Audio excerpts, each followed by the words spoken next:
Such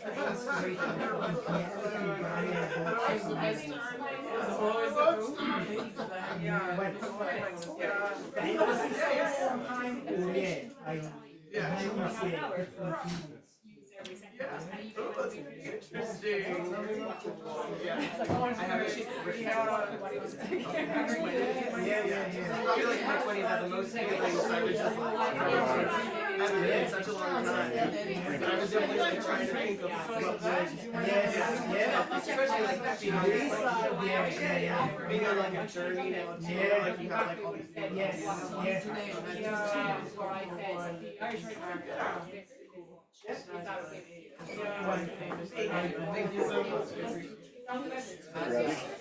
So they're sending them. Muriel. Patricia, nice to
But anyway, the only reason I say is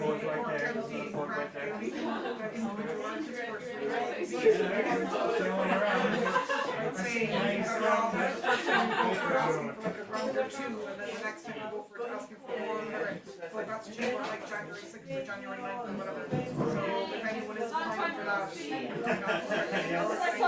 in December, in case you want to ask for something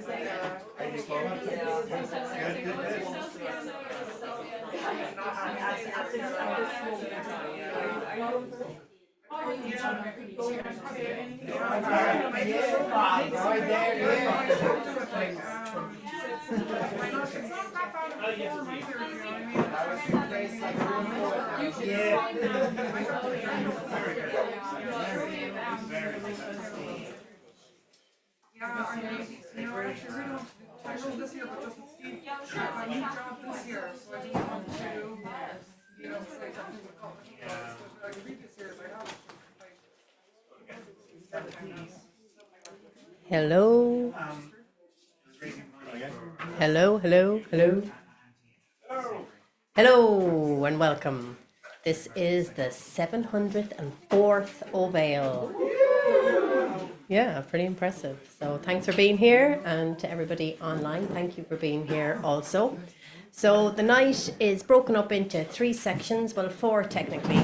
The first one being the poetry films that were showing in the background there a little while ago, but unfortunately you guys online don't get to see those. But if you want to go onto our website, you can see a huge archive of poetry films there.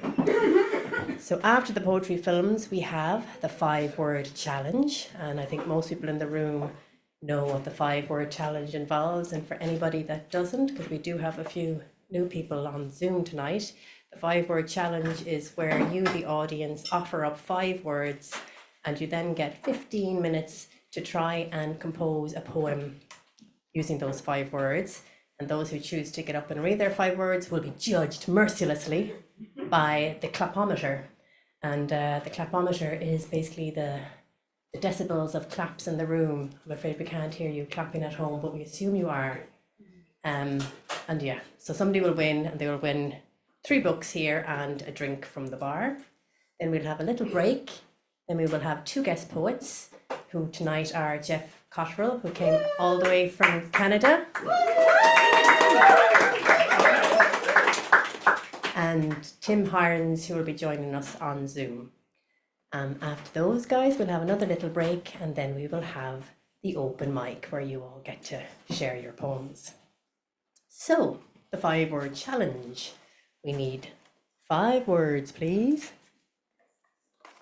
Well, one to get us started. Tuxedo. So we have pipeline and tuxedo. Placebo. Was it placebo? Oh, that's the third one. Oh, placebo. Spin from the And spin from online. So one more word, please. we have Mercy from the show. Mercy. So your 5 words are pipeline, tuxedo, placebo, spin, and mercy. You have 15 minutes. May the force be with you.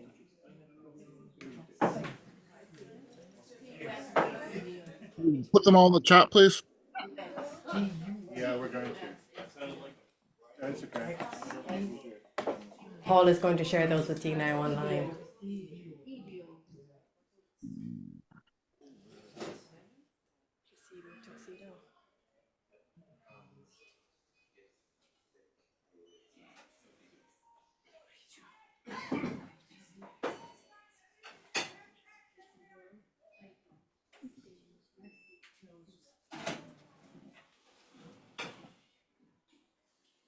Hey, Ram.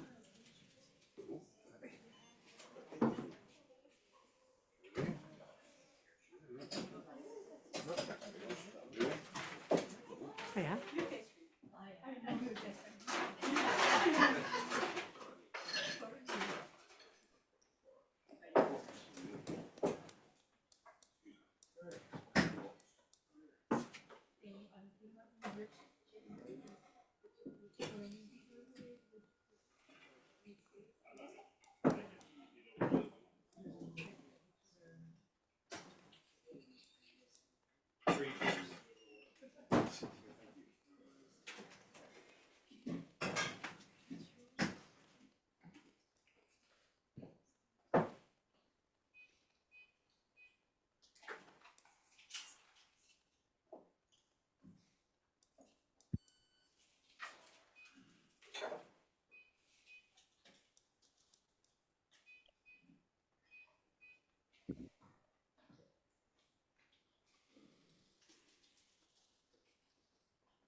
Boo.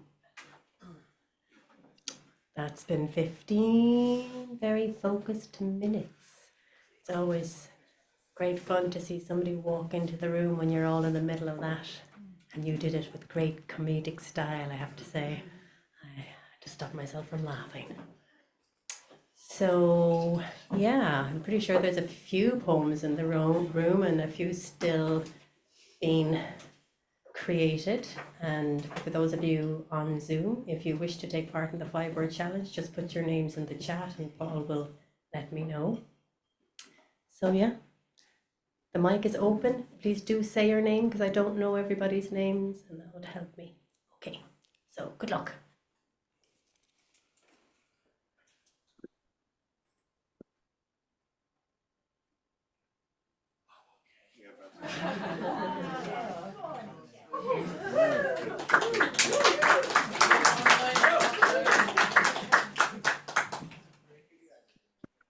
This is based on a true story.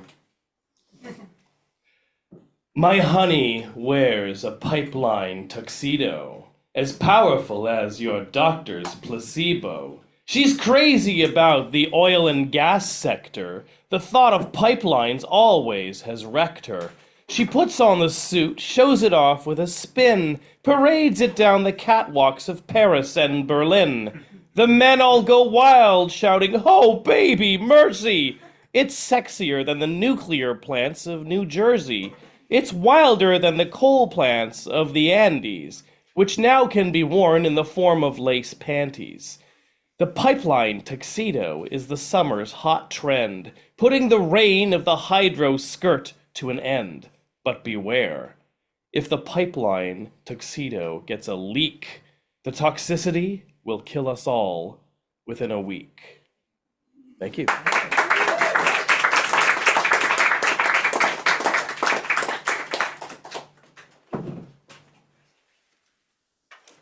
We're going to go online for Massimo.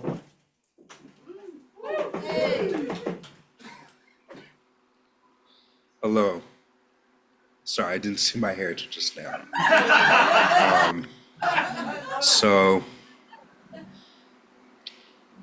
the ocean while ascending turns to rain while it's descending, to form a puddle just small enough to savor my reflection. The ocean's too huge and the sky is too vast. So when I look for what is real, I keep my eyes downward cast. I cannot touch the sky, but the ground I can feel.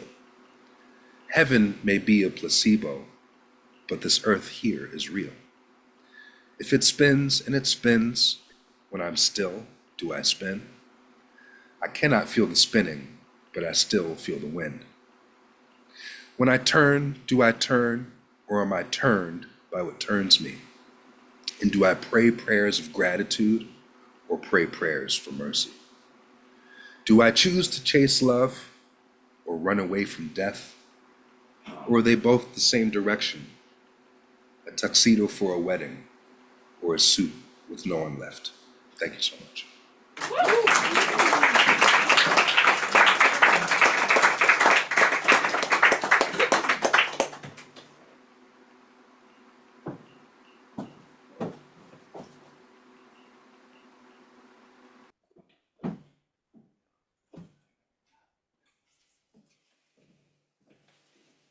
Hello, good evening.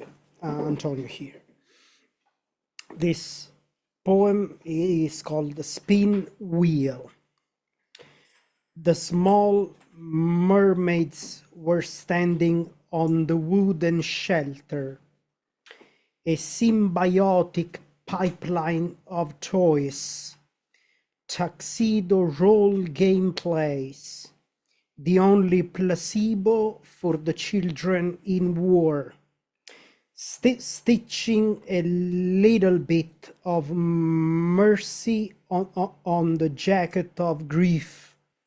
The spin wheel was running too fast, almost a shout for life, silent as air. Let my thoughts become part of your dreams. Thank you.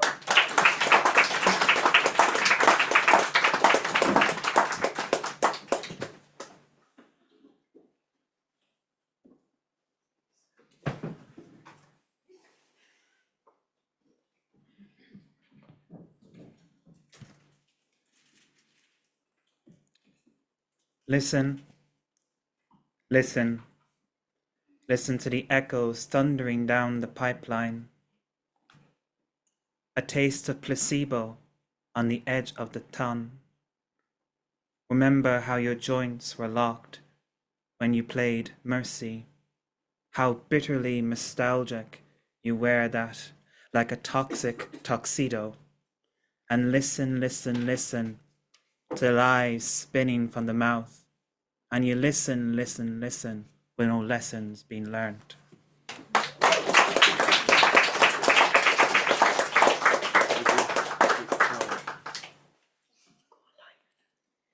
We're going to have Clive on Zoom now. Hello. Right, you're just about to discover that I don't take myself too seriously as a poet. I was at the mercy of fate. I wanted this job, so I dressed the part. Odd job, man, they said.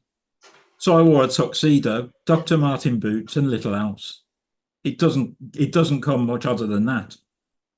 I had other jobs in the pipeline: a spin doctor for the monster raving loony party, a wine taster for Alcoholics Anonymous, a music teacher to hamsters. But this is the one I wanted. Odd job, man. It sounds so cool. If only I could fit the word placebo. Some people may think I'm a poet, but I'm not. I'm an idiot who wants to be an odd job man. And these boots are 2 sizes too small.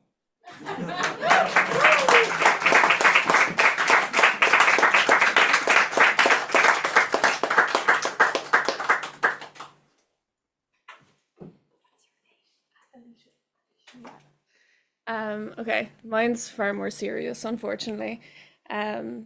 So this is called General Elections 2024. It's happened before that they pacify me with placebo until I'm so full of falsehoods that they drip out of my ears, drip from my eyes. You there in your tuxedo, your tie, and your tip-top taste for titillating half-truths. You've filled me up to the very top until they come out of the crown of my head and from under my toenails too. You'll spin me another tale during this terrifying time, trickery and treachery and red tape till I stumble and die. And that's fine because I have time to navigate, search, research, resist. But I'm begging you to have some mercy with your power. Not on me, not on my sister, not on my mother still, we'll be fine. But this bundle in my arms, so gentle and unknowing, he doesn't know these words yet. Climate, crisis, and cost of living. He hasn't heard the well-worn phrases either. Our government have committed X amount to housing this year, or we have something very promising in the pipeline. Take your time, November 29th. Do it for him, not for me. Take your time, November 29th. Check the register.ie.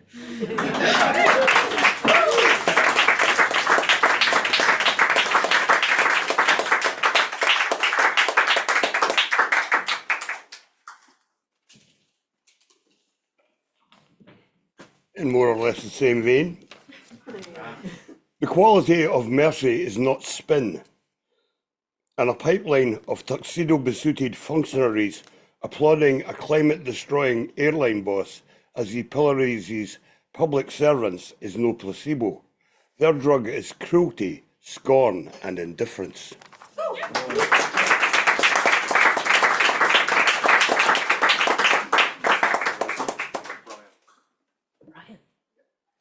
We're going to go on to Zoom with Brian.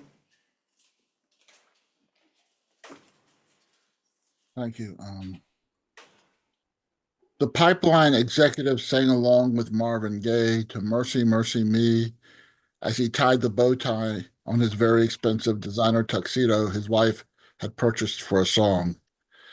He then performed a Fred Astaire spin, lightly lifted his wife's hands to his lips to give it a soft kiss, then said, "Shall we dance the night away?" Unbeknownst to his wife, Sir Tom Jones was the entertainment at a charity gala where they danced the night away as if they were actually Fred and Ginger. After they arrived home, when they tried to make love, he realized the experimental erectile dysfunction drug he took was a placebo.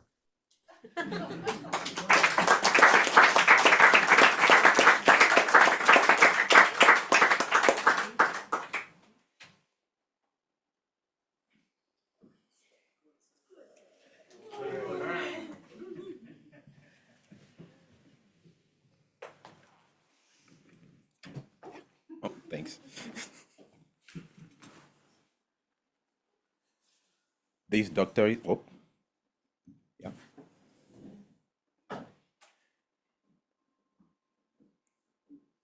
This doctor is in.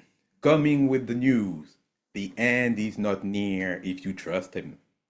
On the contrary, there is a lot in the pipeline for you. Just take the prescription as ordered, sugar-coated. Do not care for the new textures on your skin, nor the hue. Under his care, you will experience the wonders of true medicine. No need to research, no question asked, merely a head spin. He knows what makes you sick. The remedy will be in full effect. Without pain, all gain, all placebo. This doctor will lure you into it. That's why he traded his blouse for tuxedo. No, no, no. Have no fear. He will show you mercy without killing. Warning, this spin doctor might distort your perception of reality, inducing despair, anxiety, dissociation, hyperventilation, political radicalization. Please consult with your friends and make sure to make sense of things with love and compassion in mind first.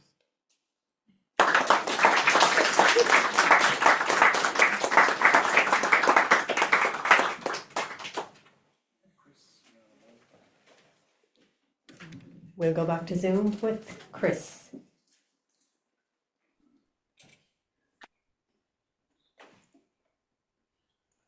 Hello. Hasn't got a title and it hasn't got any editing either. DJ Paul wipes his purple tuxedo, reaches in a pocket for his last placebo. May the Lord have mercy on his Philadelphia soul tonight. His sticking doll pulses with a voodoo economic, saucers in a spin like a plate tectonic. May the motorways have mercy on his northern soul tonight. No one really asks about the projects in his pipeline, and no one ever passes by his window in the daytime. And may the sisters have mercy on his old goth soul tonight. Thank you.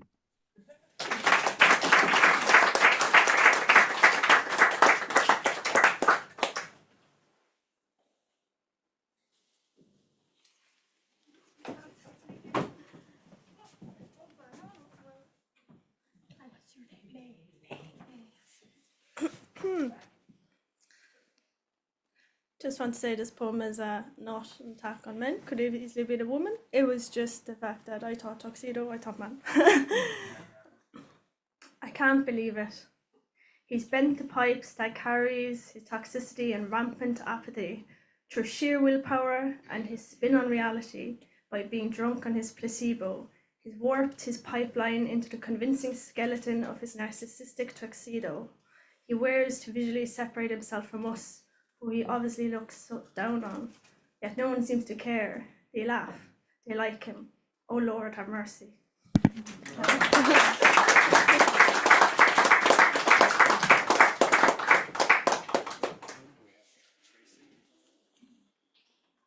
And we'll jump back to Zoom with Tracy.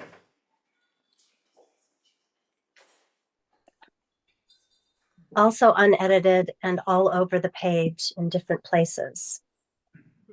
That night was a black tuxedo and all the stars, my shimmering gown, a placebo pipeline to nowhere or now here, if you prefer. Spin, dance, become a mercy. The black hole of collapsing disaster cheered, beautiful in their disappearing everywhere.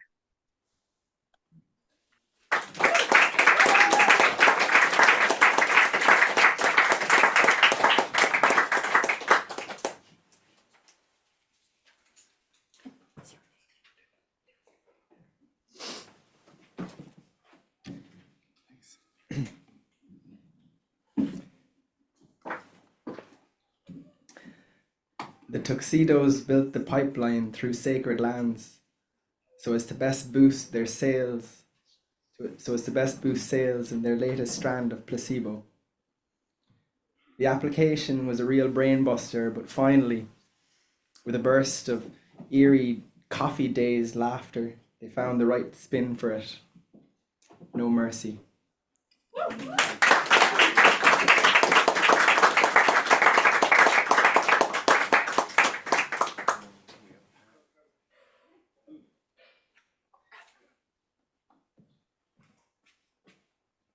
Thanks, Rosie. I'm Catherine.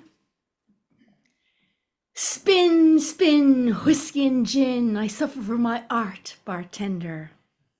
My pipeline is running out of metaphor, and they've labelled my free-floating anxiety as writer's block. Are they phallic mushrooms like the ones that grow in Drumbeg, or just a placebo?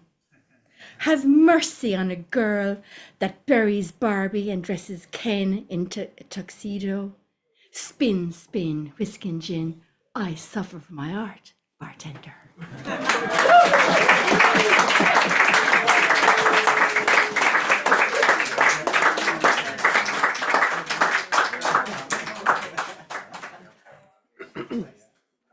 And we'll go to Zoom now with Pam. Okay. Right. This year in America, we're having 100-year-old floods, wildfires from West Coast to East Coast, book bannings, and women stripped of their rights, and mass shootings. Just yesterday morning at Tuskegee University in Alabama, an 18-year-old was killed and others injured at what should have been a celebration of hard work and accomplishment. America has a pipeline flowing. Racism, misogyny, and xenophobia, muddying unity and democracy. A reality show star made president-elect by like-minded allies puffs his tuxedo chest and spinning truth so hard that his preached placebo of America first empties a democracy of truth, justice, and mercy. We all need a little mercy now.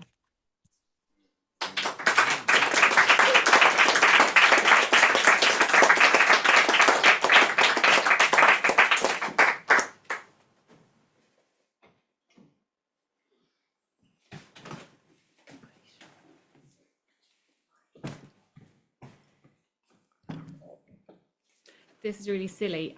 If you are on birth control pills, you might take a week off and you might take a placebo pill. Who knows if this is about me?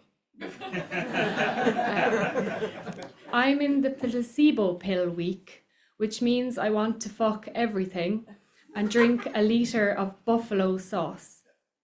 Penguins are just short swans in tuxedos, and I'm just a woman in lycra at a spin class dreaming of double cheeseburgers. Lord, grant my body's thirst mercy, and thank you for keeping me childless. All I have in the pipeline is the latest season of Grey's Anatomy. It's been 19 years. Can you believe they're still writing in the on-call room? Everyone in pain, dying, wishing they would pull themselves together. Thank you.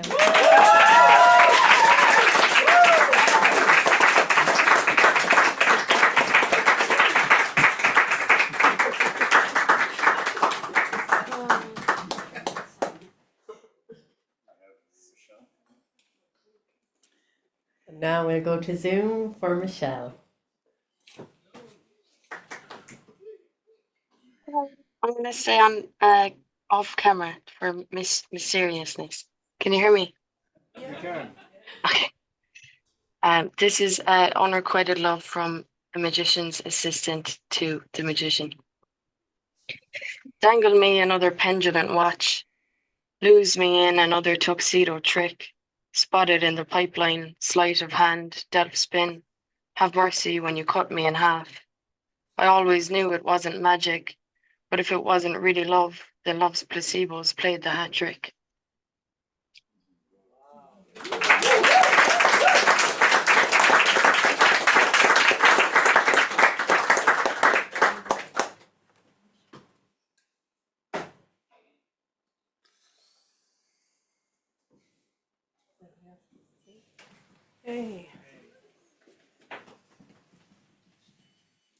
hard to follow today. Literally, I called mine Ditty, so don't expect much. Ain't got no poem in the pipeline, ain't got no words for nerds, ain't got no voice for the lyrics. I've just got a song today. I'm wearing my tuxedo. All day I feel like placebo. If I can't spin this thing, well, do I count as poet still? Have some mercy, dear muse, bring some rhymes for me to use, so that wondrous words may spill. Please inspire me if you will.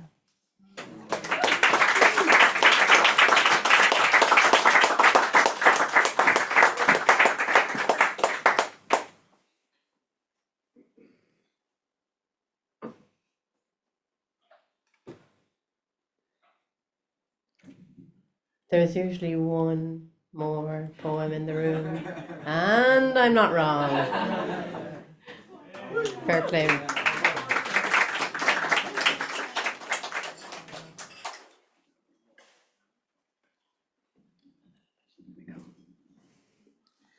And I really should have stayed down there. It popped up on Facebook. Dublin Book Festival. Books, authors, books, authors. Treasures, trails for kids.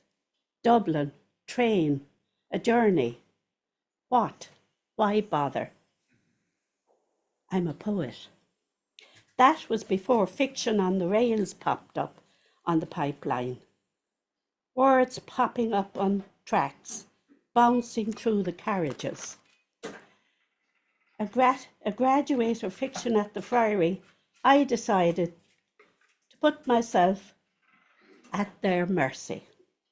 Madeleine and Daniel had a carriage reserved, a group of writers, and Éireann Rodairn, arts officer, no less. Imagine that.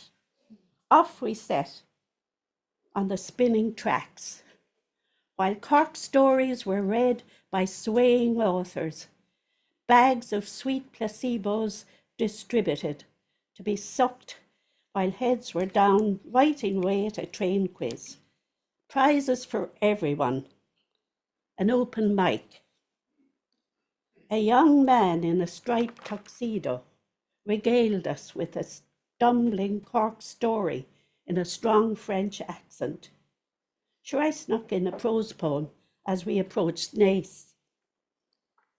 27 of us taxied to Dublin Castle.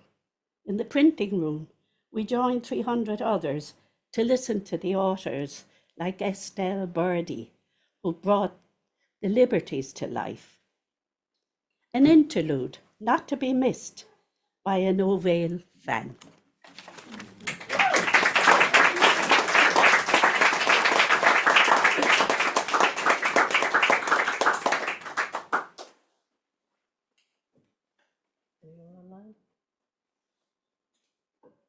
Anyone else? 3, 2, 1. And the winner is Molly Toomey.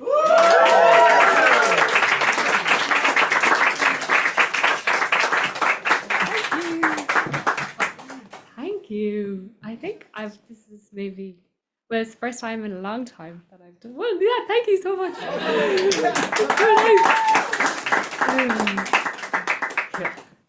I'm in the placebo pill week, which means I want to fuck everything and drink a litre of buffalo sauce. Penguins are just short swans in tuxedos, and I'm just a woman in lycra at a spin class, dreaming of double cheeseburgers. Lord, grant my body's thirst mercy, and thank you for keeping me childless. All I have in the pipeline is the latest season of Grey's Anatomy. It's been 19 years. Can you believe they're still writing in the on-call room? Everyone in pain, dying, wishing they would pull themselves together. Thank you.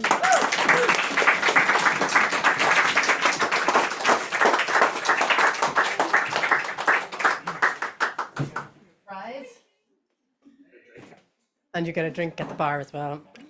So thanks to everybody that took part. It was actually really hard. Alicia, you were up there for a while, and then Catherine kind of muscled up beside you, and I was like, and then Molly was like, whoo, because you got lots of like audible responses throughout the poem. So I was like, oh, okay. And then Michelle Delay with your dulcet tones, you kind of were up there as well. But there can only be one winner, even though we're all winners, really. No. But so we'll take a little break, 5, 7, 10 minutes kind of thing, and we'll be back then with our guest poets. So enjoy your break.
Oh, of course you can, yeah. We were away when the thing. I was in the bathroom. I could see. Cool. Carried away. Yeah, so Cool. Let's see.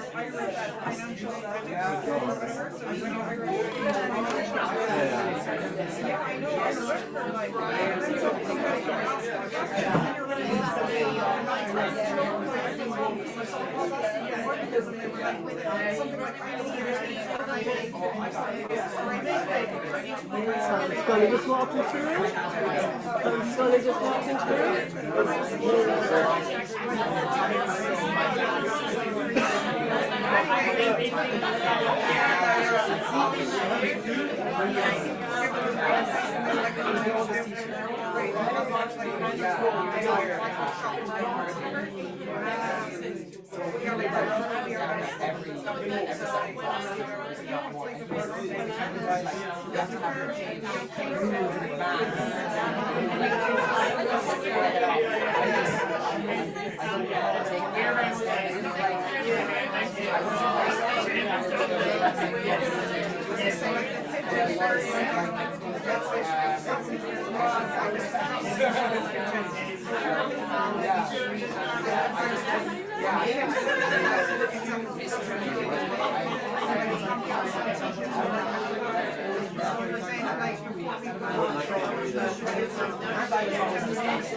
Gifts of poets. Gifts of poets. Gift of poets, yeah. Do you want to read on the open mic? Well, if I went, Constantine. Oh yeah. Can I put you here, Constantine. No, it's good. What number? 1, 2, 3, 4, 5, 6, 7, 8, 9, 10, 11. 11. Oh, 11. It's good, it's good. That's my day. It's your lucky number. Your lucky number. 11. My day.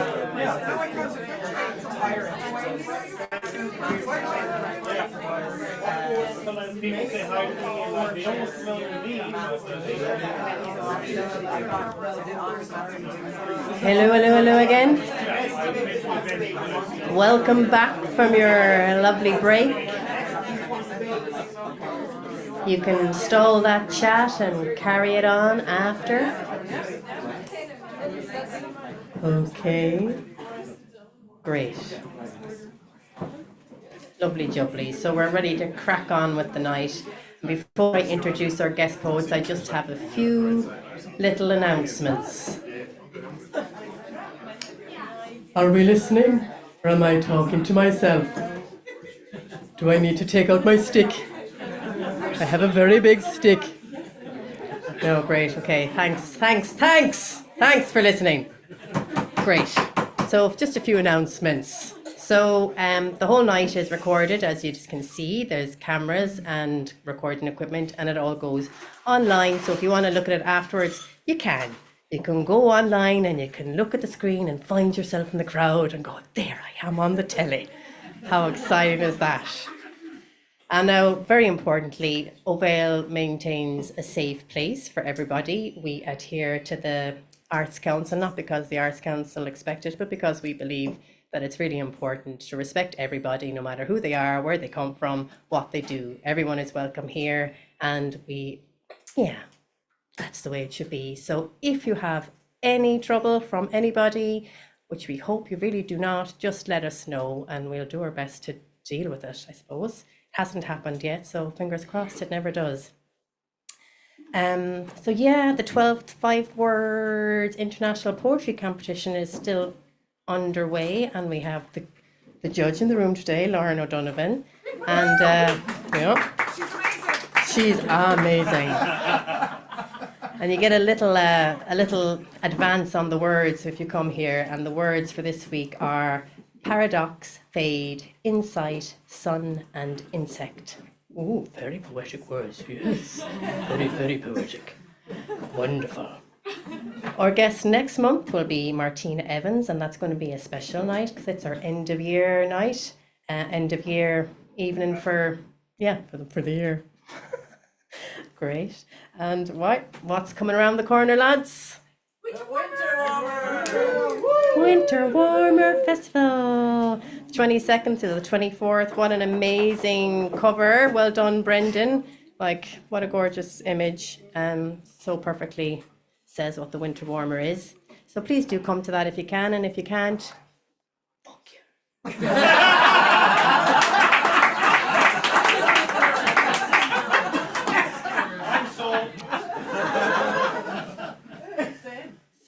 Sorry for those of you that are sensitive to cursing.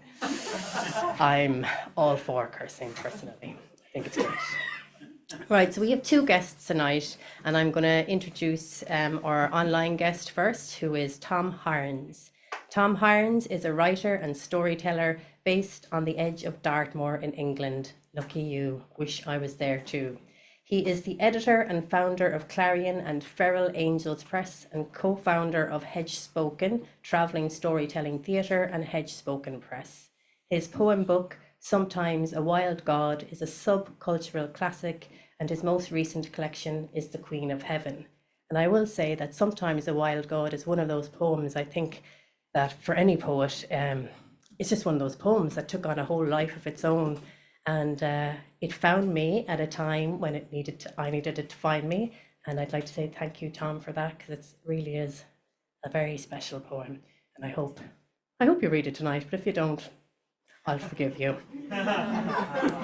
So Tom has never won a poetry prize or had a work of poetry in a magazine, and yet somehow he makes his living writing, publishing, and teaching poetry as a form of folk medicine.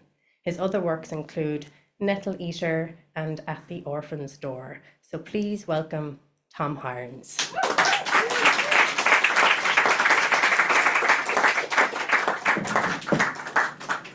Thank you, Rosie. Can you all hear me okay? Yeah. Can you hear me? You can hear me? Grand. There's nothing quite as excruciating, perhaps, as listening to an introduction that you wrote yourself a long time ago, and it seemed like a good idea. So thank you for softening it with some nice words about Sometimes a Wild God. I get really nervous before doing this kind of thing, so I feel a bit sick. But I'm delighted to be here. Thanks for inviting me. I wish I was there in person. I really do. It looks lovely. Maybe some other time I'll make it over from this black and white world in which I exist. I'm going to read a few poems. My poems tend to be on the longish side, not like kind of big epic things, but a few pages. So we'll see how many I get in. If someone could let me know when I should shut up, that would be really nice, because otherwise I'll embarrass myself by going on for too long. I'm a storyteller at heart, so things can get out of hand. I when I got the email saying what was going to be happening, and I saw you were doing 5-word poems, I thought you guys are seriously fucking hardcore. Like haiku's not hard enough for you. You're just doing 5-word poems now. So yeah, that was great to listen to. Okay, I'm going to start with a poem from a book that came out not this year, last year, I think, sometime, called At the Orphan's Door. And this one seems like a suitable introduction to me and my work, and seems to fit the occasion. I'm going to have to take my glasses off because my eyes are old and I have to do that now, and my posh glasses are broken. This is called A Party for the Broken. If I slip into sounding slightly Scottish while I read, apologies. I've lived in Scotland for a long time, and it's where I learned to read my poetry out loud, so my voice kind of reverts to that time while I'm reading. Okay, A Party for the Broken. Tonight we will have a party, only for the broken pieces. Only the crooked and the blunt ones are welcome tonight. The shattered and the stained can come, but you perfected ones should stay away. All the orphans and exiles will be arriving soon with their bundles of rags and sorrow. Make room, you bright angels. Now the wounded are coming home. Tonight will be a celebration of our tragedies. all our petty stupidities, our shameful transgressions, and the unedifying failure to become what we might have been in other, more radiant lives. Here are the unrelinquished griefs and the never forgotten slights. Here is the stuttering clumsiness and all the stagnant laziness. Here is the hollow in my heart. Come in. Welcome. I'm so glad you're here. Outside, the Buddhas and the saints are laughing. In here, there is a quieter communion of our tragedies. Sit. There is food and cheap wine, a warm fire and candles. Eat, drink, then speak, and we shall all weep sticky and graceless tears. At this party, we are dancing to 10,000 folk songs. Each song cracks and falters and is more darkly holy for every defective note. This is the party for the broken. Imperfect music plays for imperfect dancers. Imperfect speeches are imperfectly spoken. We bang tables and forget our words. We wash the floor with our tears. You shattered and stained beauties, all crooked and graceless as you are, blunted by the hard world of death, love, and the push of time's spear. You who are more glorious than statues, as rich in stories as pirates, as worthy as comets or stars.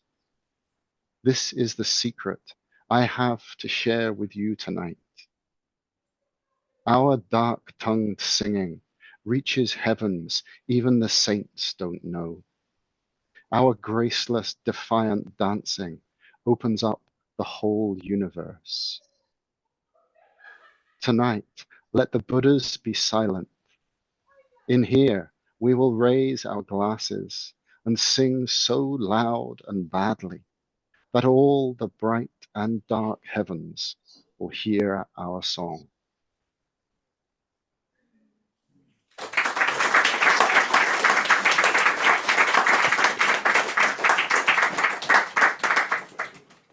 Thank you.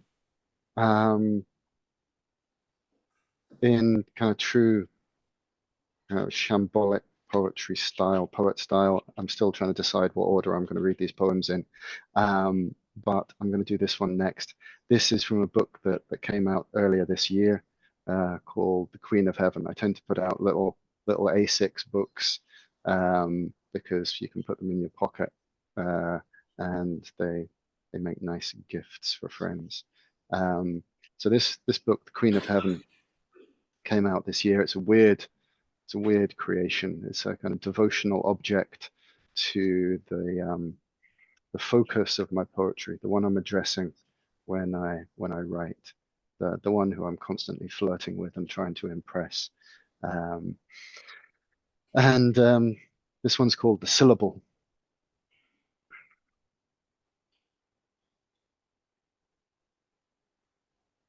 What was it you said to me when we first met? I cannot remember now if it was 1,000 years ago or one, but in that moment, the rest of my life fell behind me. I turned and walked towards you and dropped all other distractions. All these lives later, I am still walking, still as lost in love as the moment that first syllable arrived at my ear, so terrible and so sweet. I don't recall what language you were speaking. You might have been a cloud or a bird or a song. It was your voice that inspired this longing, and my ear became loyal only to you. It took me all this time to find you. I mistook others for you constantly, and I will make the same mistake forever. In the street, at my window, in my dream. There you are, and there, over there, and there. I have thrown nets and made traps for you. You have slipped through the finest mesh and skipped from one snare, slipped from another. I cannot hold you. A fool, but constant in my devotion. I learned only slowly how to court you with these praise songs I am making by speaking your name sideways in the world. What was it you said?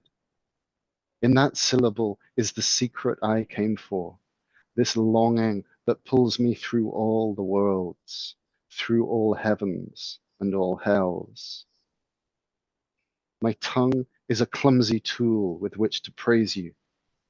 My heart, though, is as eloquent as the blackbird in the hedge at dusk, naming all the secret things of the world in its song. Great-hearted mistress, endlessly I move towards your body of bones and stones and stars. In your eyes are the secrets of all the fires. In your womb are all the children of every universe. In your blood, all the memories of this world. I am coming to you, dear lady. My feet are tired, but I keep walking. Every step of the way towards you, I am singing love songs, each one an echo of that first syllable you whispered in my ear.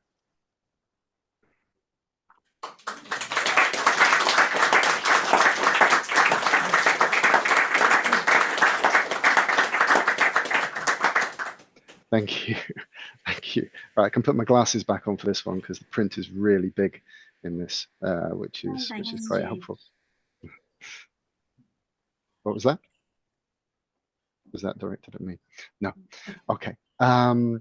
So this one is a poem I wrote about 12 years ago now. One night, when I was living up on the moor, I had the first line in my head for about a year, I think. I thought it was someone else's poem that it had come from, and I kept Googling it and trying to find it, and I couldn't find it, and eventually thought I'd better write the poem that came on from that first line. So I was sitting at home drinking Guinness and listening to Daka Braka, the Ukrainian hip hop band, and this is the poem that came out. I think it had been brewing for quite a time before that, but it kind of changed my life writing it, and still pays about half my rent every month. It's called Sometimes a Wild God. Sometimes a wild god comes to the table. He is awkward and does not know the ways of porcelain, of fork and mustard and silver. His voice makes vinegar from wine. When the wild god arrives at the door, you will probably fear him. He reminds you of something dark that you might have dreamt, or the secret you do not wish to be shared. He will not ring the doorbell. Instead, he scrapes with his fingers, leaving blood on the paintwork, though primroses grow in circles round his feet.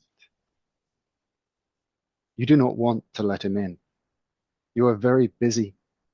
It is late or early, and besides, you cannot look at him straight because he makes you want to cry. Your dog barks. The wild god smiles. He holds out his hand, and the dog licks his wounds, then leads him inside. The wild god stands in your kitchen. Ivy is taking over your sideboard. Mistletoe has moved into the lampshades, and wrens have begun to sing an old song in the mouth of your kettle.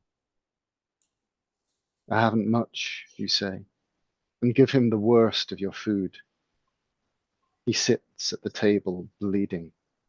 He coughs up foxes. There are otters in his eyes. When your wife calls down, you close the door and tell her it's fine. You will not let her see the strange guest at your table.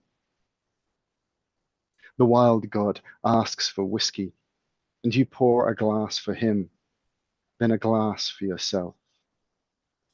3 snakes are beginning to nest in your voice box. You cough. Limitless space. Oh, eternal mystery. Oh, endless cycles of death and birth. Oh, miracle of life. Oh, the wondrous dance of it all. You cough again, expectorate the snakes, and water down the whiskey, wondering how you got so old and where your passion went. The wild god reaches into a bag made of moles and nightingale skin.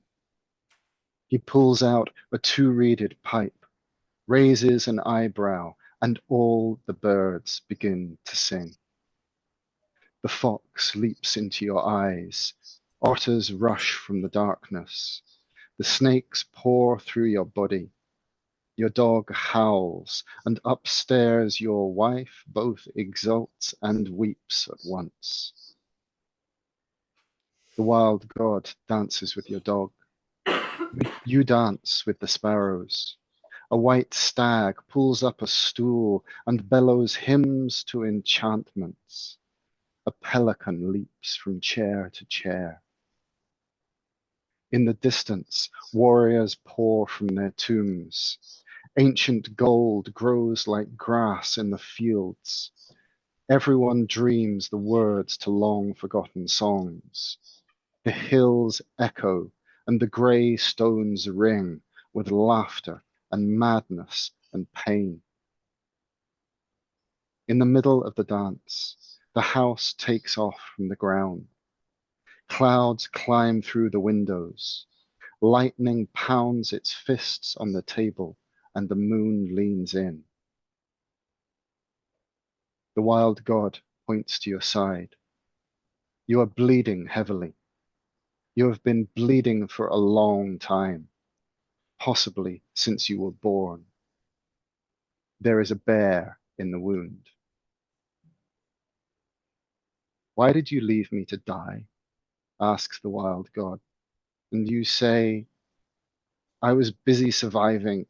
The shops were all closed. I didn't know how. I'm sorry. Listen to them. The fox in your neck, and the snakes in your arms, and the wren, and the sparrow, and the deer. The great unnameable beasts in your liver, in your kidneys, in your heart. There is a symphony of howling, a cacophony of dissent. The wild god nods his head, and you wake on the floor, holding a knife, a bottle, and a handful of black fur. Your dog is asleep on the table. Your wife is stirring far above. Your cheeks are wet with tears. Your mouth aches from laughter or shouting. A black bear is sitting by the fire. Sometimes a wild god comes to the table. He is awkward and does not know the ways of porcelain, of fork and mustard and silver. His voice makes vinegar from wine and brings the dead to life.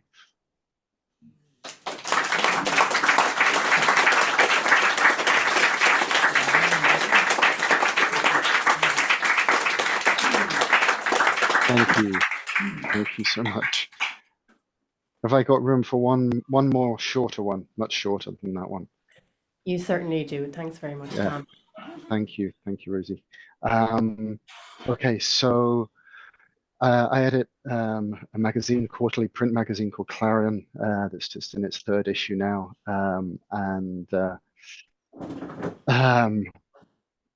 there's about 36 poets in each issue, and the issue that came out a month or 2 ago, we were particularly looking for responses to the ongoing genocide in Gaza, as well as general kind of ecological desecration that people were living in kind of more or less direct experience of. So this poem, the next one that I'm going to read, this last one, is a poem that I had in that. I was emceeing at a fundraising gig last December, and I wanted something to read that night. So I wrote this then a year ago. And writing about war is difficult at the best of times. I'm sure many of you have tried. And writing about a war that is not affecting you directly, and that you're not involved in directly, is a perilous thing to enter into. So I could only write in a way removed from the thing itself.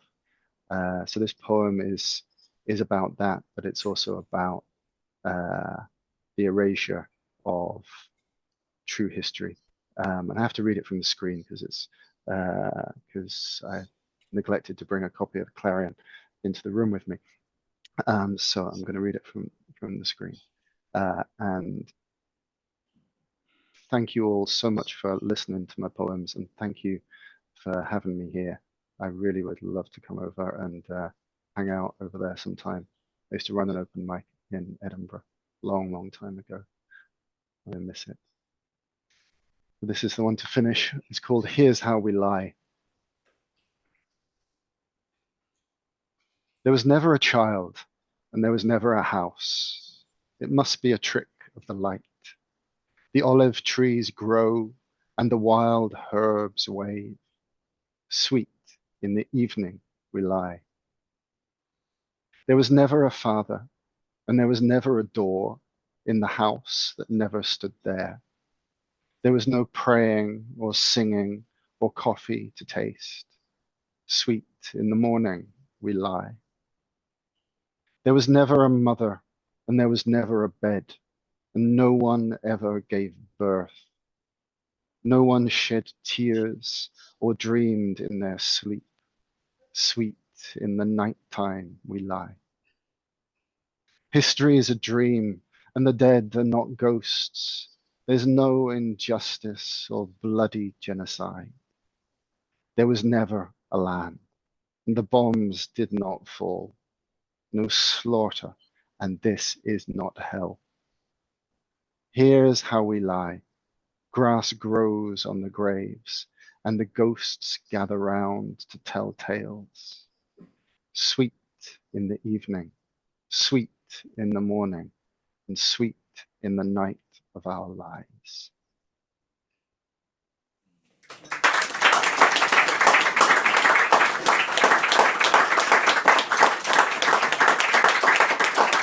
Thank you all so much. Thank you, Rosie, and have an excellent rest of the evening. Thanks so much. It's been a joy.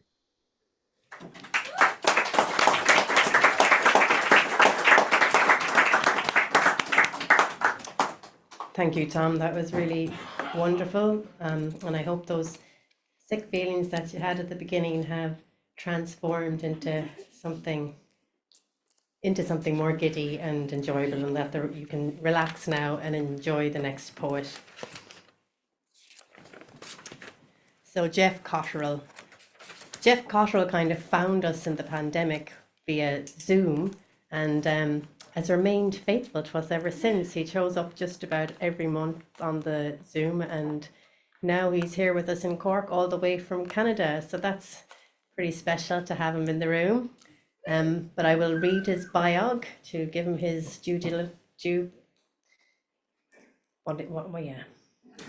words. You know, it's great to be in a room full of poets and not be able to find the words. It happens to me all the time. There you go. Okay. Jeff Cottrill is a fiction writer, poet, and spoken word artist based in Toronto, Canada. He has headlined in countless literary series throughout Canada, the UK, the US, France, Ireland, and Australia over the last 20 years. His performance style is influenced by slam conventions, but subverts them with wit, ironic humour, and a satirical tone. His poetry and fiction have appeared in international anthologies from New York to Australia. In 2021, his poem, This Is Not Real Poetry, was nominated for a Pushcart Prize, and in 2022, he launched his debut novel, Hate Story. And last year, his short story, The Madness East of St. George, was a finalist in the Writers' Union of Canada's annual short prose competition for emerging writers. Jeff likes movies, travel, and puppies. Please give a very warm welcome to Jeff Cottrill.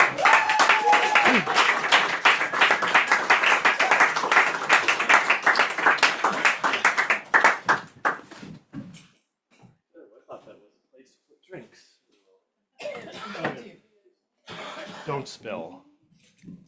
There we go. Oh. Jeff, We'll be able to do that? Yeah. Two different. Oh, okay. Stereo. Okay.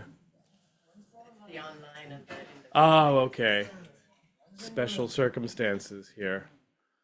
Look! Up in the sky! No, not the sky. In the coffee shop, sitting at the corner table, alone, scrolling down his cell phone, with 2 days' growth of beard and a milk stain on his pants.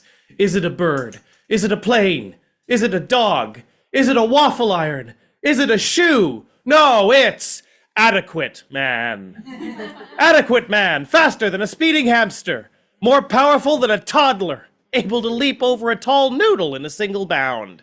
Adequate Man, when trouble rears its head, does he ignore it? No! He stays home and reads about it on the internet. When faced with injustice, does he lie down? No! He sits and tells others on social media to do something. When people are needy, does he neglect them? No! He donates $5 to the cause if it's tax deductible. When trash needs to be taken out, when dishes need to be dried, when the dog needs to be walked, he does it. Whatever the crisis, whatever the threat, citizens know they can call on him for the bare minimum. Tremble before the powers of Adequate Man, his 20/20 vision, his average physical strength, his ability to melt steel with the help of welding equipment, his bachelor's degree in environmental studies, his office data entry job, the force of which has allowed him to pay off part of his student loan, his capability of viewing an entire Netflix series in one binge, his gift for devouring 6 pizza slices in one meal. Watch Adequate Man and you will believe a man can fly, provided that he makes the airport gate on time. Adequate Man and his loyal sidekick, Drinking Buddy. What a duo! Together they rid the world of craft beer and chicken wings while they bravely watch hockey and basketball on the pub TV. When Adequate Man battles against a tough trivia question, who steps in with the right answer every time? Drinking Buddy. And when Adequate Man faces another lonely Saturday evening, whom does he call on for help? Drinking Buddy, of course. With Drinking Buddy six-packs and Xbox games, both of them team up to save the night once more. Feel the wrath of the mortal enemies of Adequate Man. The landlord who keeps reminding him the rent is late. The neighborhood tabby cat that triggers his allergies. The cute, perky ex who just wants to be friends now. The messy, filthy apartment that still refuses to clean itself. And his ultimate nemesis, the Joker. Specifically, his old high school acquaintance, Bob, who now works in upper management in the same company. Still working in data entry, Adequate Man? Don't let the high stress get to you. Oh, the laughter. The crazed, mocking laughter. One day, Bob, you will get yours. And so, citizens, the next time you need a hero who can help you rake your leaves, or give you a lift to the airport, or take money at the door at your next poetry event, you know whom to look for. Look, over there, smoking behind the 7-Eleven. Is it a bird? Is it a plane? Is it a no smoking sign on a plane? Is it a fidget spinner? Is it a chocolate teapot? Is it a ladle? Is it a bidet? Is it a jack-in-the-box? Is it a designer purse? Is it a tea cozy? Is it a tooth grill? Is it a toast rack? Is it an egg slicer? Is it a mattress tag that reads "Do not remove"? No, it's Adequate Man, the quintessential hero of our times. Thank you. That was called Adequate Man.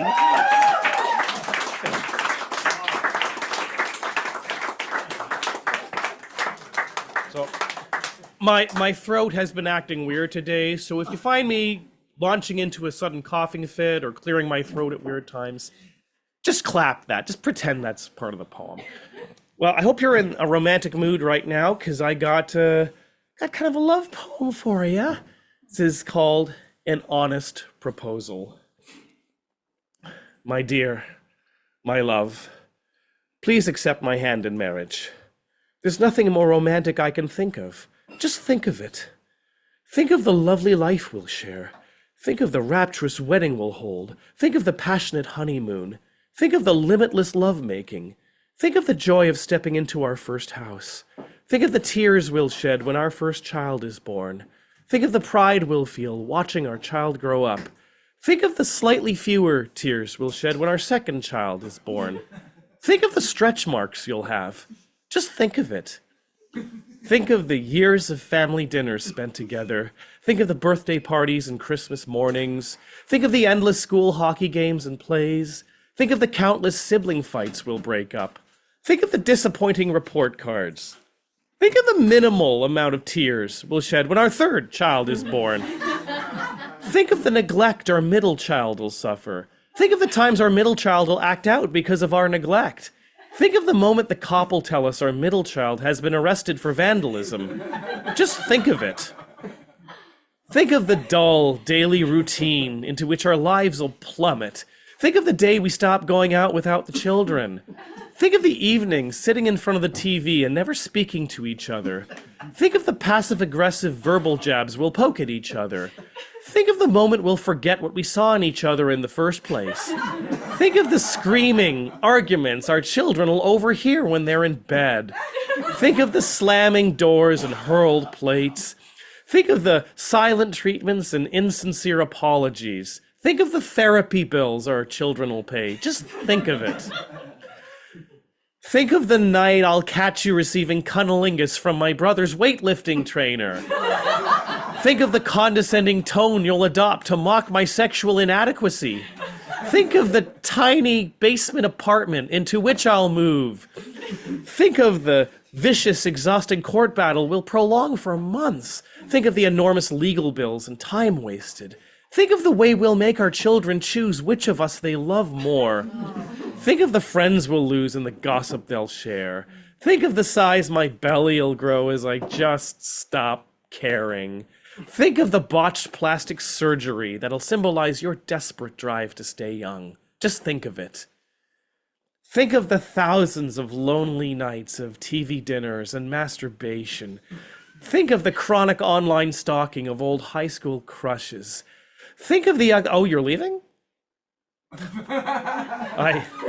I suppose you need more time to think. I'll be waiting here with this beautiful tungsten wedding ring. A life together. Just think of it. That was an honest proposal, thank you.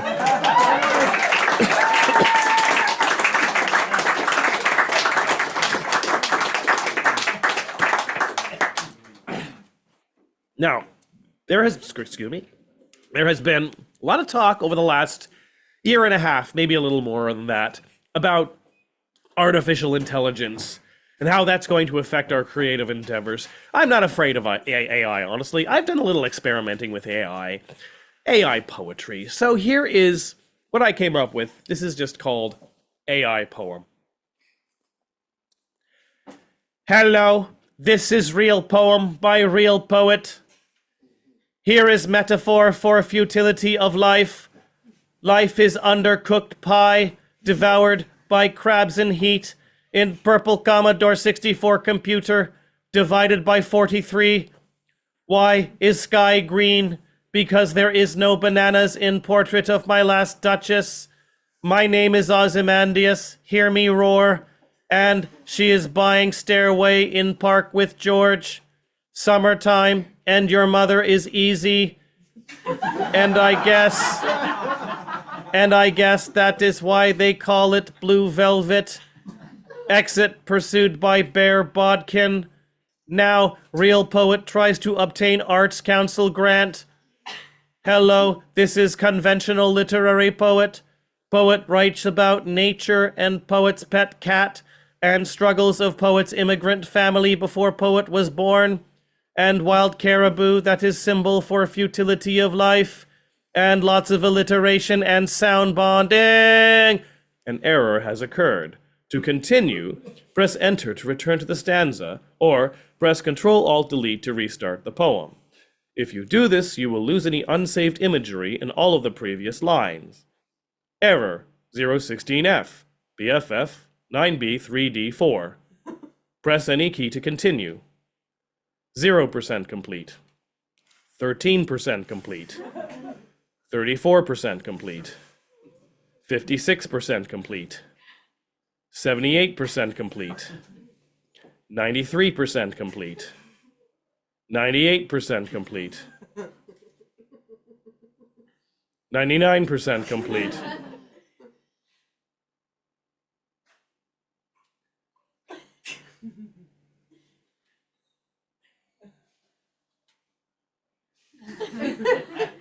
"100% complete. Hello, this is Real Poem by Real Poet. Now Real Poet tries to score high slam points. Hello, this is Slam Poet. Poet is very politically aware and cares deeply about relevant social issues and uses audience as personal group therapy and uses word awesome sauce for effect and for laugh and ends poem before 3-minute time limit. Real Poem ends now. Signed, Real Poet." So there you go. That's the future of poetry by AI.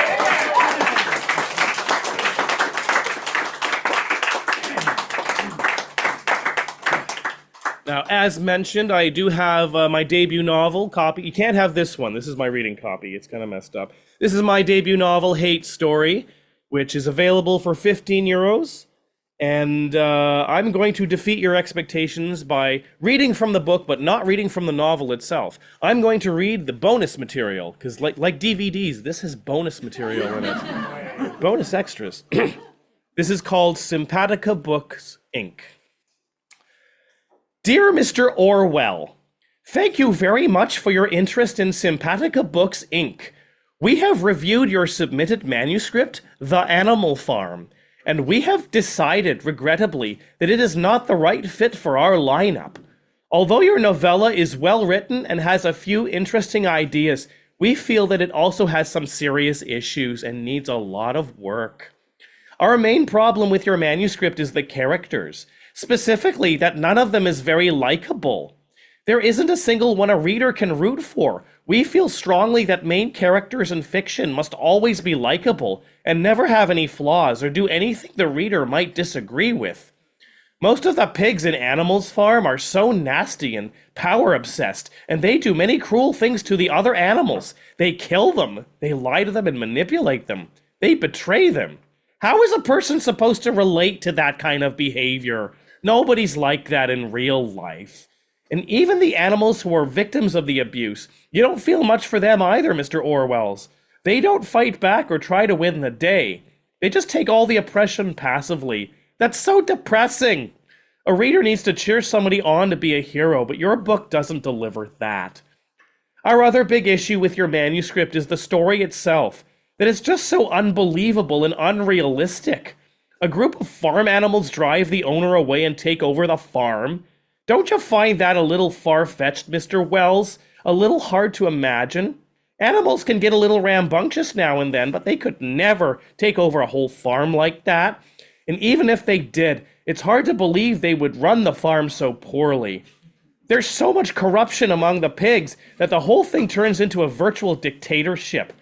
I don't think that could happen even with human beings, let alone with animals. You're not giving the reader much credit. Our team at Simpatica Books, Inc. is confused about your goals for animal farms. It's too violent and intense for a children's book, and it's too dark and pessimistic for a fantasy. We can't imagine what kind of demographic you're aiming for, or why anyone would want to spend their free time with these characters. But I have some good news. Our focus group of beta readers has come up with some constructive suggestions that may help you improve your book. First, instead of all those mean pigs, why not have one really nice pig? And Give the nice pig a friend or two. I think it's sad that you never gave the animals any good friendships, but I bet the reader would love to see one.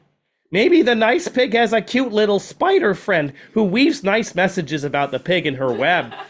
That sends the pig on some fun adventures. Don't you think that would make a good kid's book? I think so. And maybe the nice pig learns how to herd sheep, and he goes on to win a sheep herding competition. That would send an uplifting message about believing in yourself. Another issue, our beta readers don't like the catchphrase you gave to Boxer the horse. I will work harder. Nobody's ever going to quote that. We came up with a better catchphrase. A horse is a horse, of course, of course. See, now that's catchy and fun. That's what a reader wants. Well, the point I'm trying to make, after the years pass and we're all rotting in the ground, the generations after us will remember only one thing about our literature. It's marketability. Please, keep working hard at your writing, and maybe someday you'll get a lot better at it and write something worth publishing, Mr. Orson. Something with a fun plot and a likable hero. Like that nice Nancy Drew. Now, there's a plucky little one. Why don't you give us a character like that? That would be swell. Sincerely, Simpatica Books, Inc. Books for people who don't want a challenge. That's Simpatica Books, Inc. Bonus material in my novel. How am I doing for time? A couple more? A poem and a song, maybe? Poem and a song. I don't know if my voice can hold up for the song. We'll see. Oh, how about this one? I haven't done this one over here yet. This is it's called Trying to Break into the Group Conversation. So this is a nice restaurant. What did you guys order? Well, the thing, I saw that, yeah, that, if, I know what you, I know somebody like,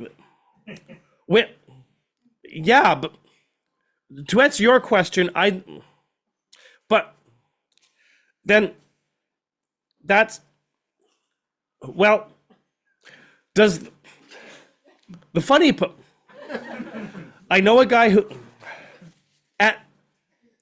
when the best part of that movie, then, you know, the most important rule of life that everybody should know, that solves every problem,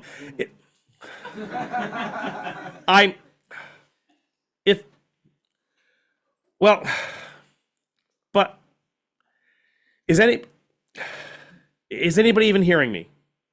Is there nobody can hear me. I'm a serial killer with 12 bodies buried in my basement. I'm going to give $1,000 to each one of you. There's a deadly hurricane heading for this area right now. I know for a fact that the chef peed in all of your dishes.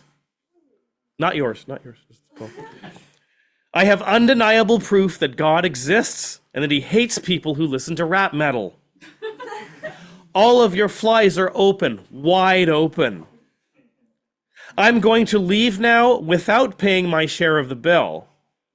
Bye, assholes. Thank you. Thank you. Trying to break into the group conversation. Whoops, things are falling. Okay. I don't know for sure if my throat is quite there, but we're going to try a song, maybe. Do we have any Star Wars fans here? We have Star Wars. Do we have any Peter Gabriel fans here?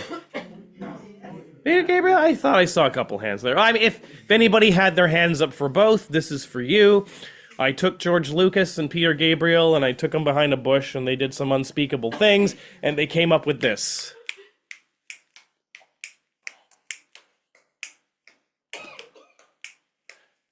May 25th, 77, when the Star Wars movie come, it was business as usual for galactic bounty scum. Oh, Greedo, Greedo, Greedo, Greedo. Yeah, Greedo Greedo, Greedo, Greedo. Give him money, or Han is dead, or Han is dead. Do do do do do do do do do do do. When he hit Mos Eisley to collect old Jabba's pay, Solo fried him with one blast and buggered off to the docking bay. Oh, Greedo, Greedo, Greedo's Greedo. You can sing along if you want to, you know. Yeah, Greedo, Greedo, Greedo's Greedo. Payback Jabba, or Han is dead, or Han is dead. Do do do do do do do do do do do. You can shoot down a smuggler, but you can't shoot down the Force. Not that Greedo had a chance, Solo creamed his ass, of course. Oh, Greedo, Greedo, Greedo's Greedo. Yeah, Greedo, Greedo, Greedo's Greedo. Corna Chota! Corna Chota! Now Greedo's dead. Now Greedo's dead. Do do do do do do do do do do do. And the eyes of the world saw Han shoot first. Han shot first. I think you sang that better than I did. Thank you. That was Greedo. My name is Jeff. This is my novel, Hate Story. Thank you so much for having me. Thank you so much. You've been great.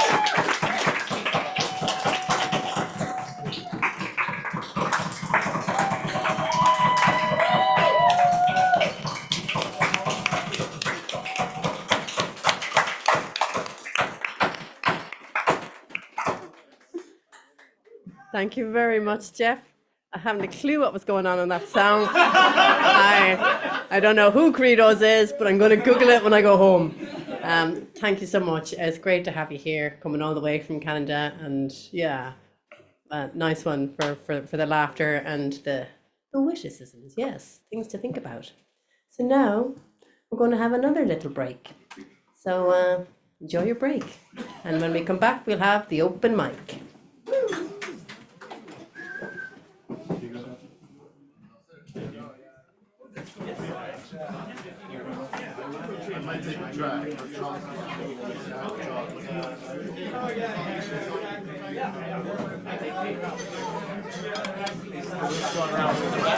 Sure, yeah.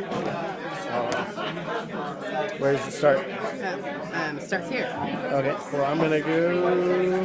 I've had a couple of whole whiskeys. The other I have a pipe there. Thank you, man.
Sorry about that. I remember now.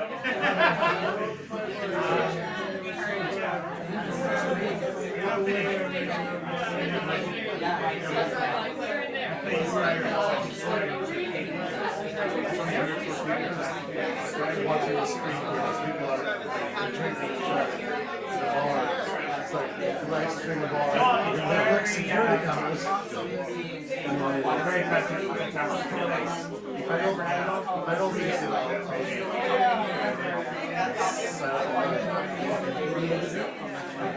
I still have some drink, but I won't get another. Why don't we get one now?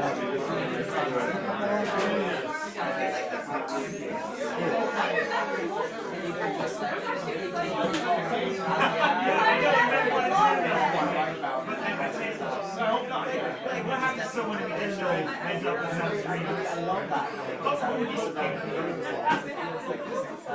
No, you're very good. Very good. I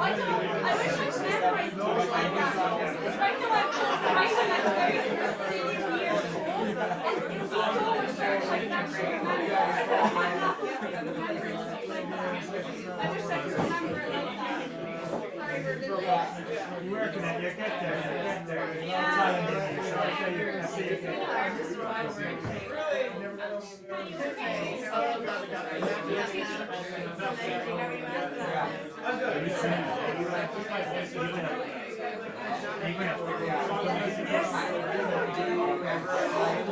Wow, that's honor. Oh, okay.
Yeah, it's actually obviously right next to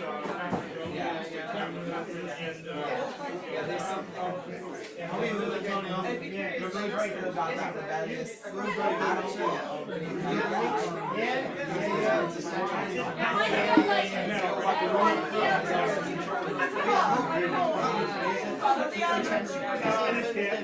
I played Hirons, the one that's on the Culver's on Hirons and Architect would be there. So I kind of gave No, I'm good. Thanks, Captain. I'm good. Thanks.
He doesn't really look like him. He looks like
Can you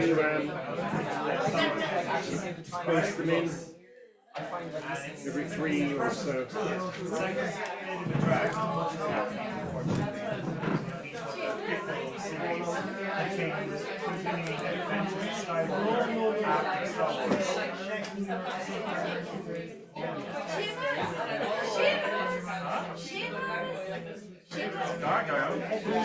It's actually Cortez. Gargoyles have to use gargoyle with turtle water. Hinky Pump is a card like Cortez that doesn't use. Well, I just think it's a really sad monkey that's missing.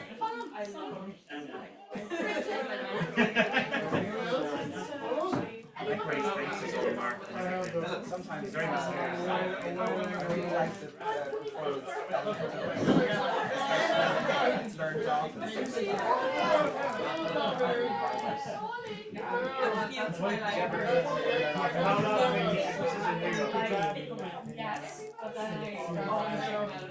Okay, yeah. No, I'm actually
Right, will I rein it in?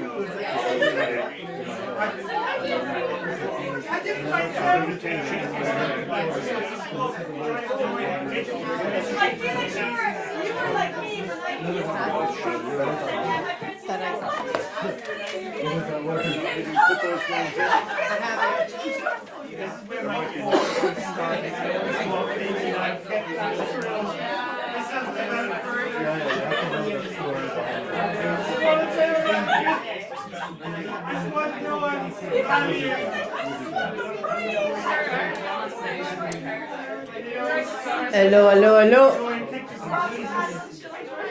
Welcome back. Wow, that was easier than the last time. Thank you. All right, so, well, I'm sure you've all had time to absorb all that amazing poetry that we had from Tom Hirons and Jeff Cottrill. Now is your chance to share whatever words you have composed yourself. I'm looking forward to hear you all.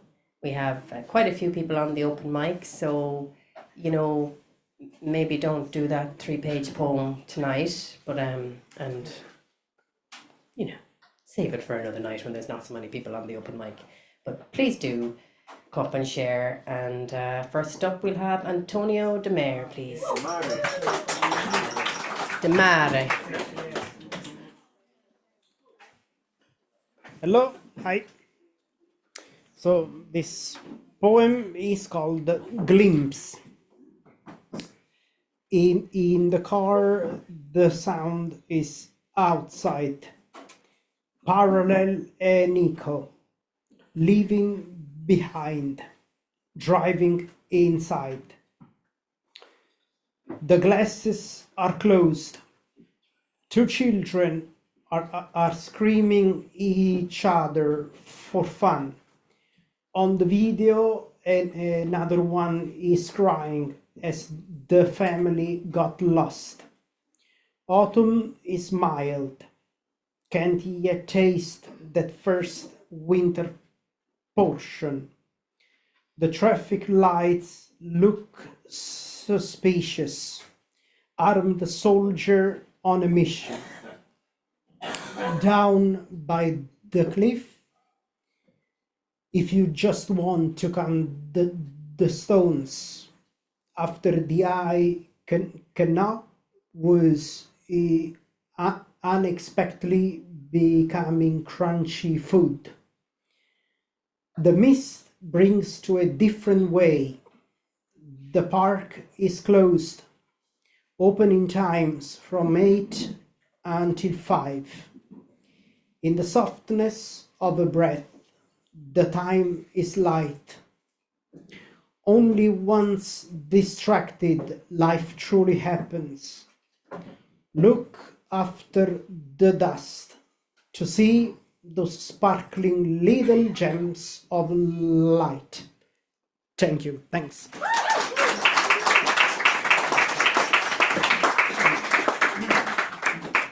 Thank you, Antonio. And next up, we'll go across the table from you to Alicia Vigant.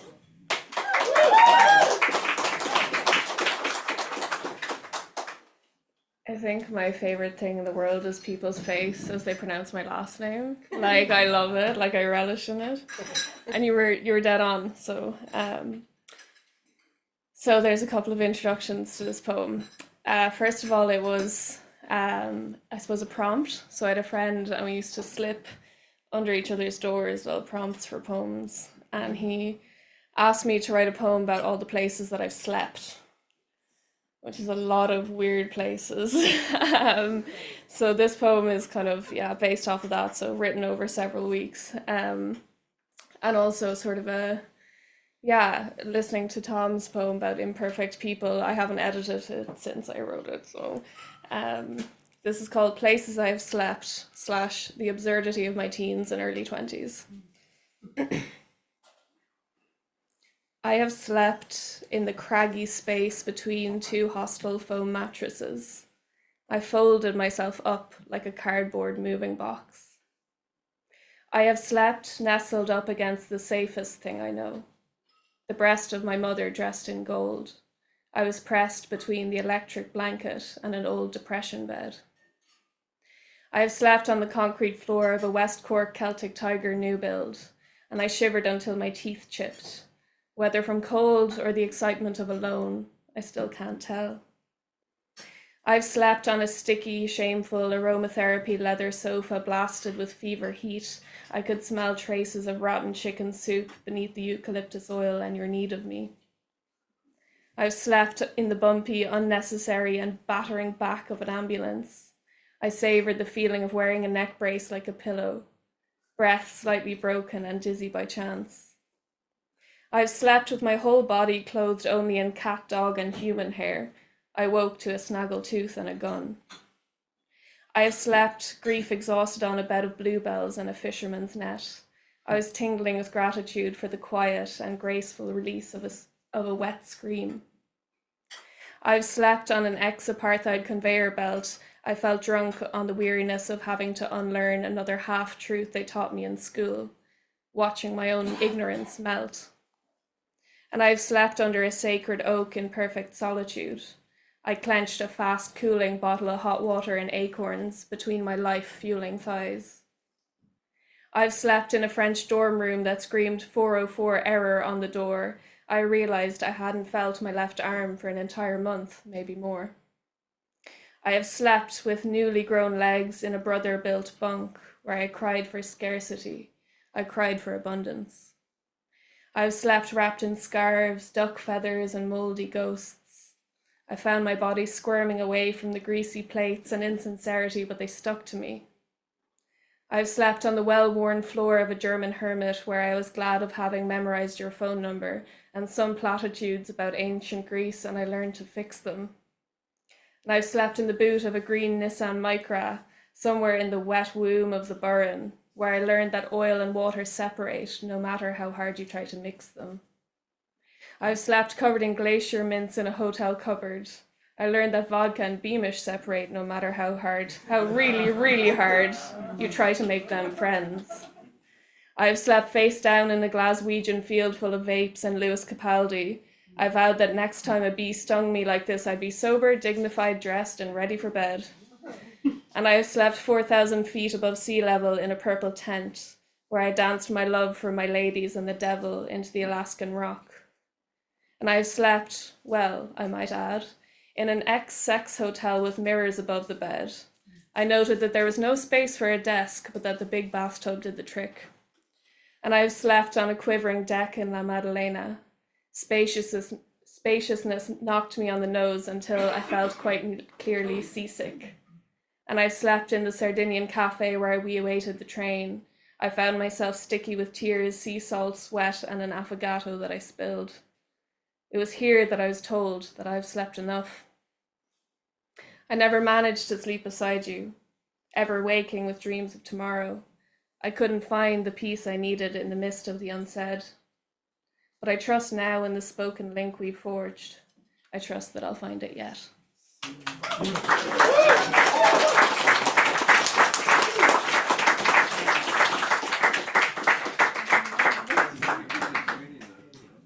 That was a mighty prompt from your friend and an even mightier poem. Well done. Thank you so much for sharing. Next up, can we have Seamus Harrington?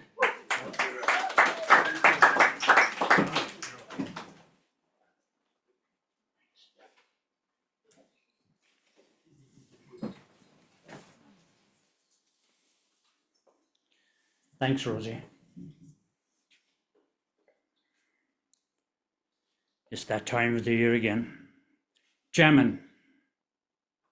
Snare drums rattling, trombone zoom, tenor sax screaming, double bass boom, guitars twanging from electric heights, chimes still tinkle to muted lights.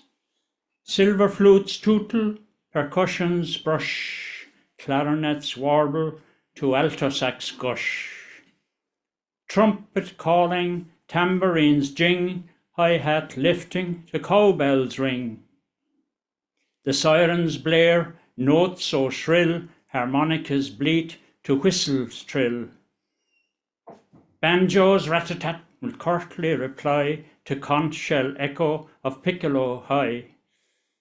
Xylophones hit, but tubas rude, bongos rhythm, get in the mood. Keyboards persisting, notes so brash, French horns burping, cymbals crash. Oboes blending as fiddles in sync, give jiving cats no time to think. Maybe that's jazz.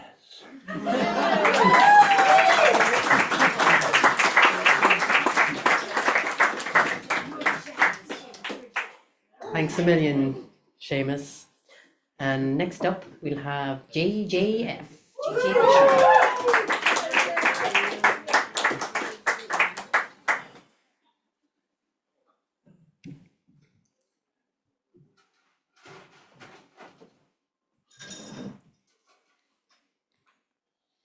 I want to write a poem, but I don't know where to start and I don't know where to go.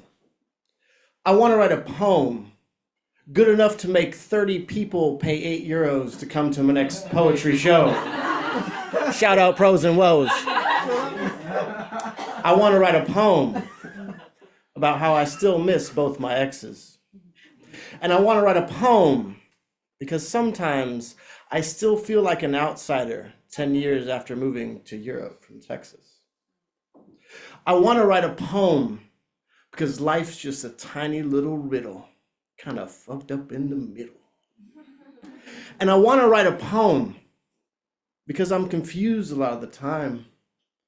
But if I fix my posture, straighten my spine, make sure it all rhymes, I'll probably be fine. Thank you. You guys just picked it up and put it down. I appreciate that.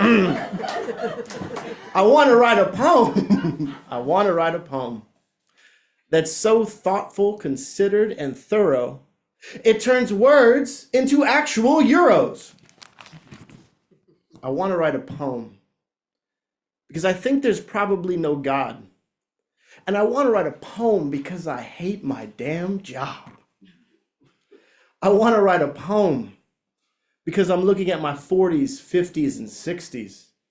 And I want to write a poem because I want to capture all of my eras and bring all of my ages with me. I want to write a poem because I feel alone, but I want to be honed in, zoned in. I want to write a poem so I can release dopamine and serotonin. And I want to write a poem because at least I'll be at peace knowing the next words will come in a moment. And I want to write a poem. And I think I just did.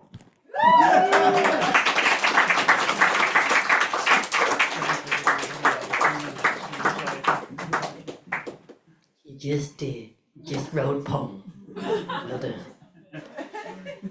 Now we're going to go online for Zoom and we'll have Pam, please.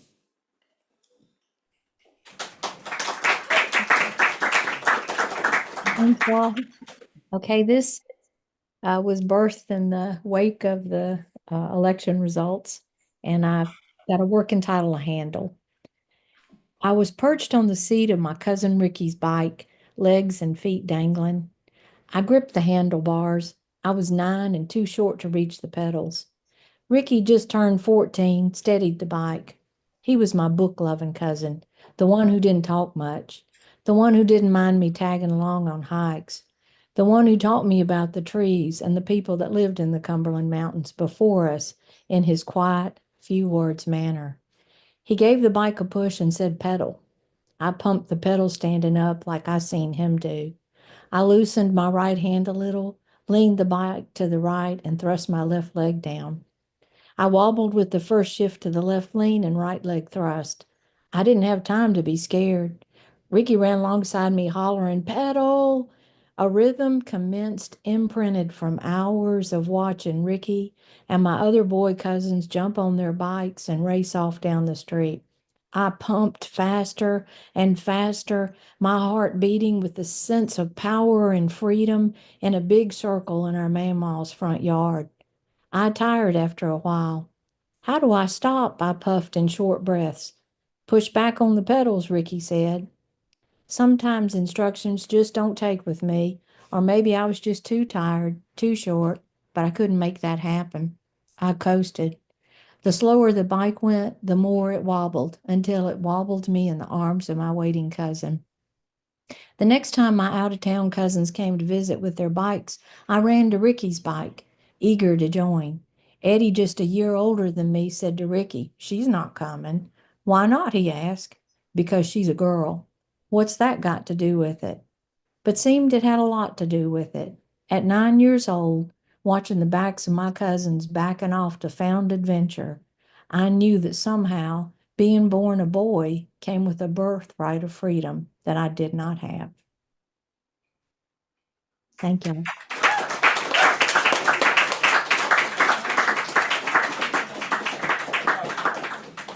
Thank you, Pam. And, you know, we really feel for you there in America as well. It's a shocking result. So keep writing those poems because they do offer solace. And I just have to say, I could listen to you all day. You know, you should have an audiobook or something because I really could listen to you all Thank day. you. Thank you so Thank you much. for your kind words. So next we'll have Patricia Walsh.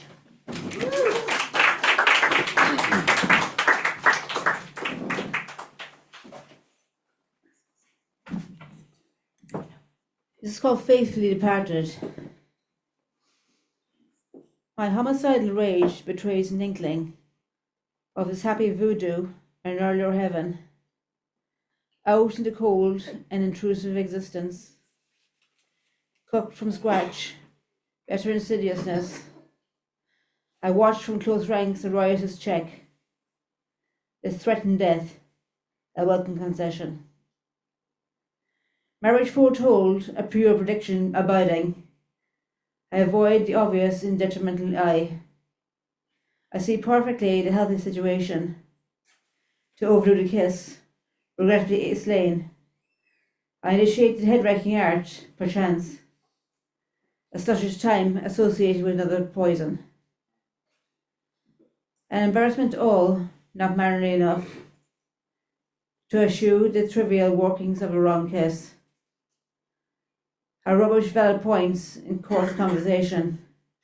To dish through inquiries of a hearty association over some absences, holding it fast forever, the bedrocked fantasies of a better life. I watch through scratched glass, lonely, crowded. Temporary elation remains the same. Hurtle through the gamut of an experimental gaze.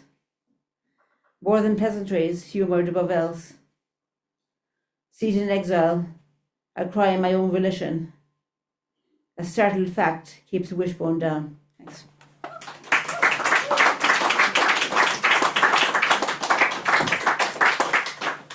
Thank you, Patricia. Now we'll have the very feisty and saucy Catherine Ronan. What, Catherine? Thank you, Ruthie. Now, the worst thing about going to Coventry is being sent back from Coventry. But if we produce this, Oviel produced this fantastic chapbook. For the see. And I'm going to read one of the poems that I read in Coventry. It's in the chapbook. First night. I put my hand over my left ribs. You were there in a small box for broken bones. I inhale the memory of your caramel, coconut, oily musk in yesterday's bed. I refuse to change the sheets as white noise, silence, roars in treacle darkness. Tell me, my love, how does the sun rise when the moon heaves in grief? Thank you.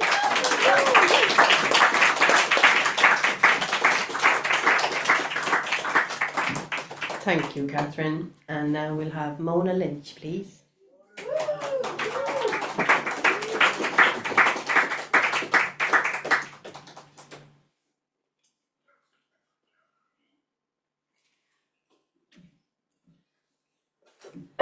I'll just bring you down to earth after Catherine's eroticism.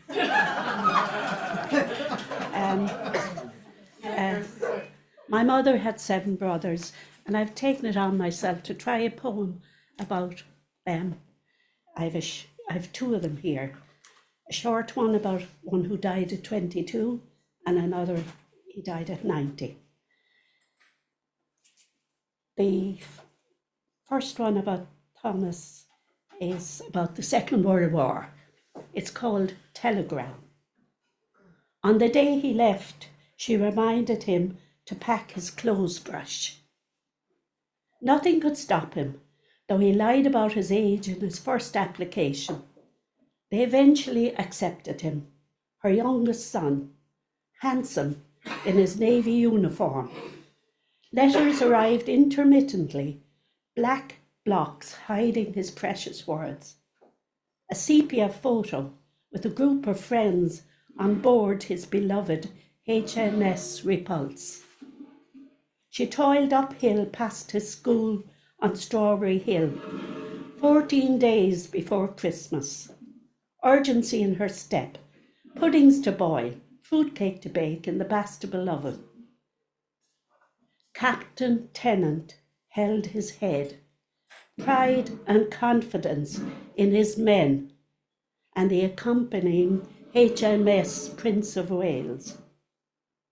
But no match for the torpedoes coming at them, a swarm of angry bees. She sat by the open fire, her face buried in a towel, a telegram hung from her fingers.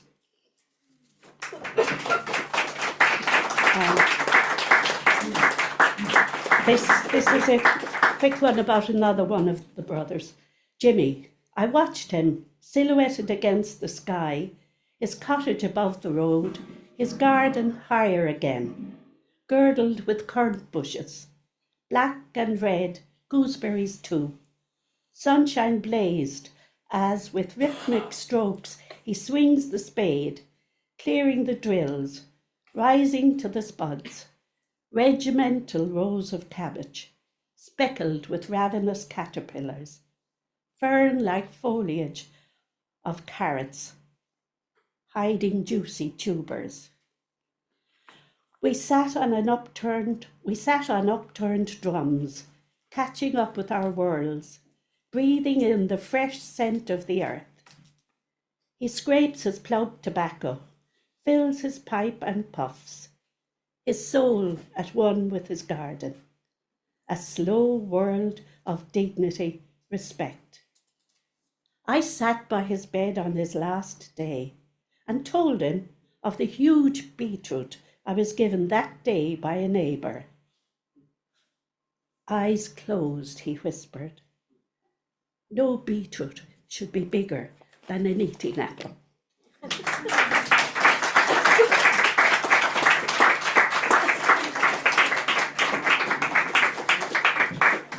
Thank you, Mona. It's so good and important to remember those that went before us, because we wouldn't be here without them. So thank you. And next we will have Cedric Bicond, please. Oh, he's gone. Cedric's gone. Right. So we will go to Zoom, and Claire Duthie, if you would share a poem, please. Hi everyone. Have I got time for? Is it just one poem or two poems? If they're short too, yeah. Yeah, I'll see. I tend to write short poems, so given that this is an Irish thing and it's roughly this time of year, so this is called "The Insane Pain of the Banshee." The insane pain of the banshee, as she ventures her future abandon, the deathbed her marked paps. 'Twas always thus, 'twas always so. In every generation there is a chosen one. She alone bears the strain of the family fortune. Vain one, she comes from her mother's womb, death before her. Right from the start, she speaks thus: my body is my mother's womb. My body in my mother's womb shall leap into the light lost in my mother's tomb. Thank you. And again, this next one is much more recent. It's called Lilith. I'm just finding it a minute.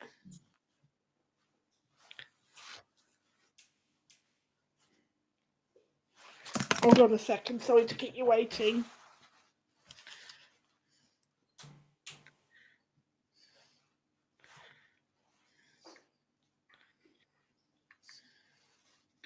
Lilith, she who dares to open my mouth, she is the one who doth speak my innermost and innermost and darkness most truths. She is the one that turns from Jehovah. She is the irrepressible, dark, succulent mother, teacher, lover, mother of mine and thine. Few men turn to her, but she was within them too. She is a dark, screeching owl of midwinter night. How I feel her might as she holds me tight. I dive deep into her pool, for she is nobody's tool. Thank you. Thank you, Claire. Thank you.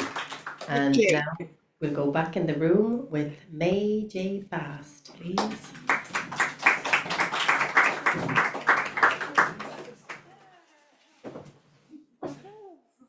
I'm almost nervous. Yeah, long story short, since this is actually a short poem I'll be doing, which is a nice contrast because usually my poems are just vomit of thoughts and feelings and extended passages. So so this one is just kind of about contradiction. You know, you grow up thinking someone as a child someone's good or they're bad, and then suddenly you start feeling like you're a good person doing bad things. Sometimes you feel like you're a bad person doing good things. And it's been one of my dilemmas in life is trying to accept that I can be a very contrasting person within myself. So, I first time memorizing a poem and reading it, so hopefully, speak your free-willed. Oh no, okay, sorry. Speak your free-willed truth, and preach to the choir. Dance to heaven's harp in the licks of hell's fire. Walk with your shadow under the light of the sun.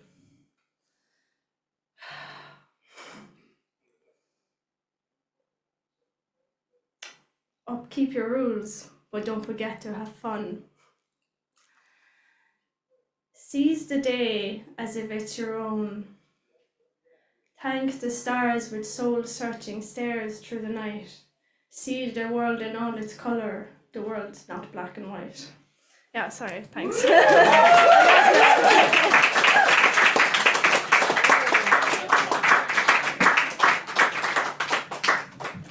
Thank you, May. Feeling the fear and doing it anyway. That's what it's all about. I think everybody gets nervous, and it's kind of part of it. So yeah, embrace them. And somebody once said to me that you can kind of change the conversation you have with yourself. Rather than telling yourself that you feel really nervous, you can say, I feel excited. So they're kind of similar energy, but one is a bit more positive. It doesn't make you want to vomit. Yeah. Okay, so anyway, here we go. For more nerves and getting things off your chest, can we please have Rosie Murphy?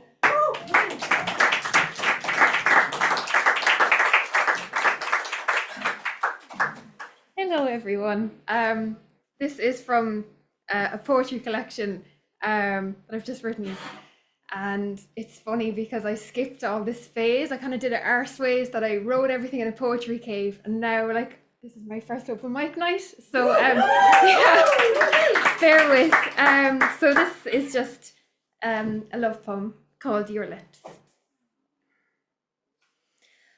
I'm glad you entangled the beginning so the ice could start thinning and I could take a sip from those soft, playful lips. That first dip into the hot thrill, tighten your grip. Hand on my hip, slip closer on impulse, quieten my muddling, fumbling hesitation as you bind and unwind and find the spot on my neck designed to make me hiss. I want to show you how I glow when you hover close in this blaze that burns the night back to day when our mouths lock, lick and play. Fascinate each sense until I drown in you. Your grace, your face, a quick chase, this bonfire embrace, the bass thrumming, delicate as lace becoming, unbecoming, undone, unsaid, unlocked, untamed, unerring, bearing, pairing, pouring forth from your lips.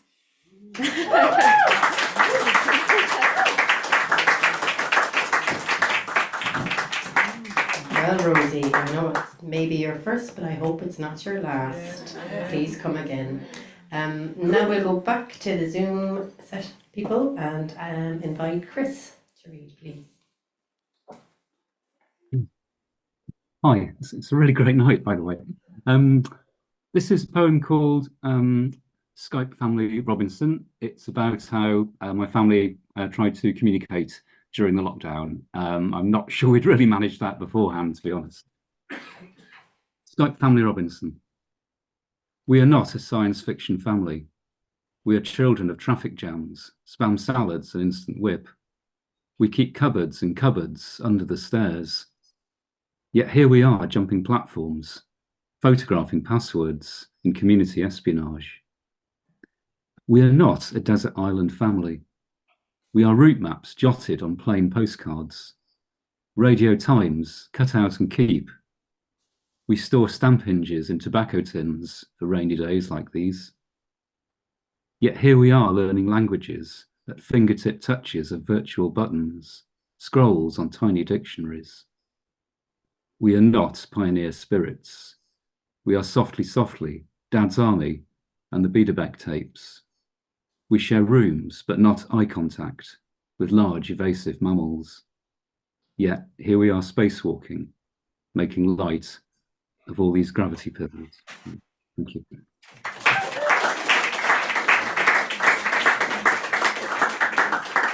Thank you, Chris, and another voice for the audiobooks, I'd say. There's a job in there for you. Can we go to Daw Hardy now, please?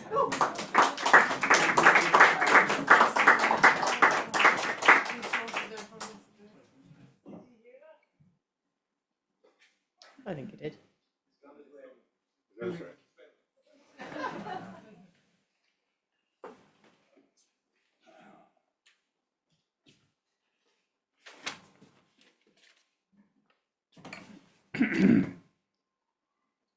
About 5 years ago, Greta Thunberg was the first critic of the Yellow-Haired Men, and this poem is a villanelle. Paul thinks I can't write anything else except a villanelle, but anyway, this is it. A letter to the President from Greta. Why are you deaf? Why is it I can hear? Remove the earmuffs, a simple act. Do not pretend to listen, do not dare. It's the economy, stupid, don't you care? I must be brief. There is no time for tact. I know you are deaf and cannot hear. My childhood dreams were stolen, and my fear is that your empty words will go unchecked. You must be deaf if you cannot hear.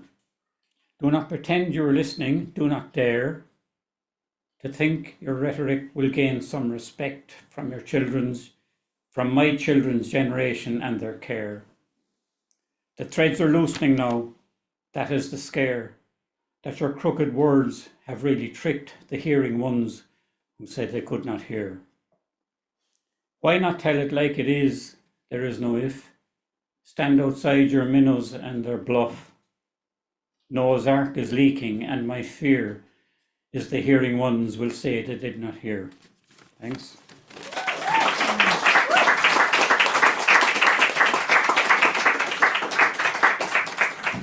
Thank you, Doll. And next we'll have Imasha Costa, please.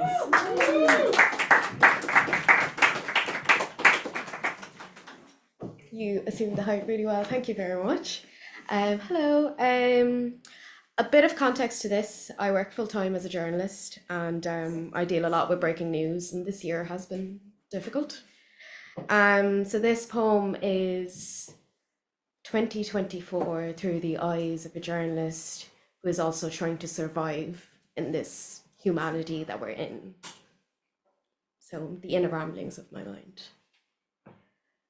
2024 will lead to consequences that we're yet to see from choices made by a large majority, by empires, by states. We've seen climate change take over countries where they have never seen fatal floods. Take the Middle East and Spain, people's lives being lost because big oil companies will not stop building pipelines, burning fossil fuels. Our planet is dying, and my generation is going to reap the rewards. I've seen democracy rise and fall, countries take a far-right stance, stopping migrants from coming into the promised land, they say. Europe, who said they would be welcoming, Europe stopping them from entering their lands. Border policies creating hate, wars, anger, anguish, and loss. Democracy is what my generation and generations before mine have been fighting for. The right to be human, to have autonomy. Yet democracy has failed us in this world where capitalism and power have dominated, taking away the people's rights to be their true selves. There is desperation for power seeping into this world from world leaders across the board, and all we can do is watch. Elections, elections, elections, country after country, socialism to capitalism, far left to far right. We keep voting in the same parties here in this country because of empty promises. Those that make us believe that a party in power for 100 years can bring change next time. My generation has been seeing a genocide unfold before their eyes. Palestinian children are not being allowed to live the beautiful life we have. Genocide after genocide. We need more weapons, more money, more military, more bombs. All eyes kept staring at an election unfolding in an empire. Yet children were still being murdered, and no one could do anything to stop it. When will the world crashing and burning, literally burning, end? Murders, children's going missing, violence, drug wars, and weapons. These are headlines I see every morning. These are headlines that come to me as I shut my eyes and go to sleep. How do I drown out what I call the worst of humanity? People are dying in the Mediterranean Sea, trying to cross a border we created. And yet, the only thing the world seems to care about is a swing state vote. Breathe. That's a lot. I forget to breathe.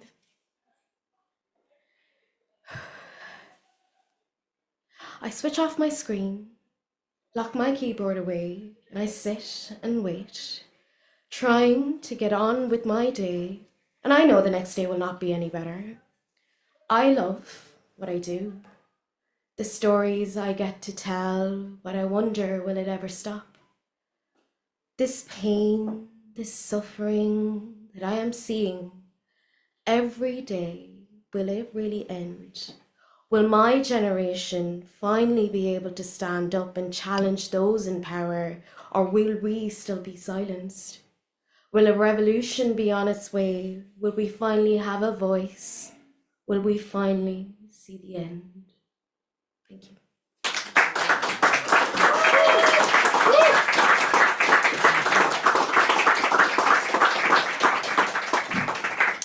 Thank you, Imasha. Yeah. The right to be human. Yeah.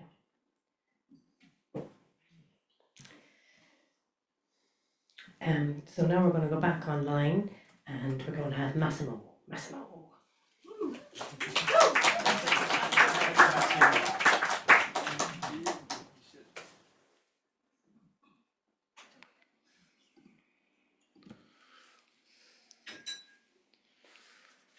Hey, always an honor to be here. Whoop, sorry. Give me 1 second. Okay,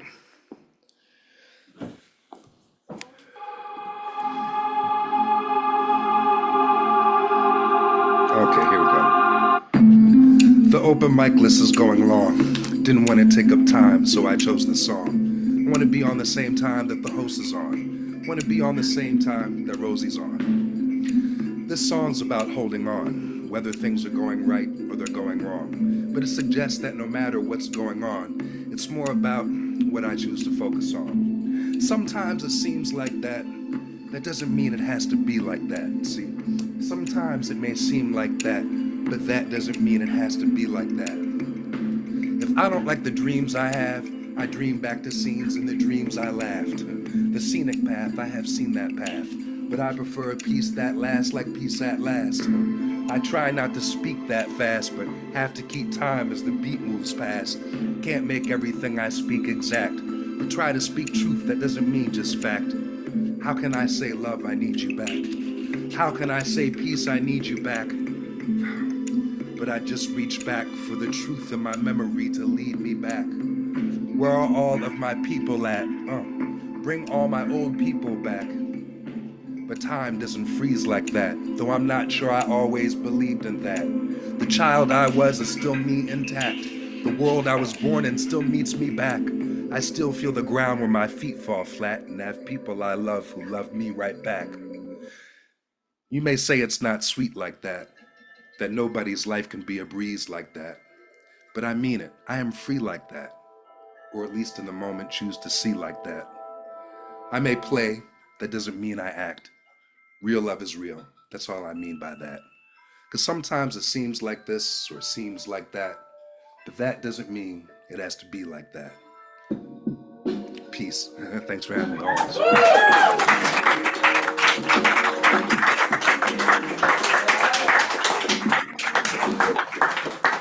Thank you, Massimo. You always lift the spirits.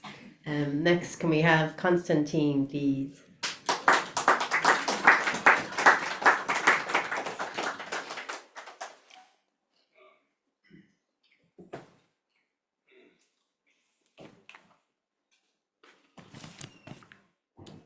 I am going to read haiku poems. Haiku. I am sitting on an olive branch. I pray to God, let there be light. It's midnight, ring the bells. In each one of us there is a bell, tinkling or tolling. From the piece of flowers, from the flight of birds, we arose darkness and light. Red, yellow, blue, and more, flowers of all colors. Keep me in your heart. Hello, my darling, hello. I meet you at the intersection. I thought it was just a happening, the woman of my dreams. I went to Hanover Street. I watched the movie. When I got home, I listened to the music, my friend's wife. And another poem. Yesterday,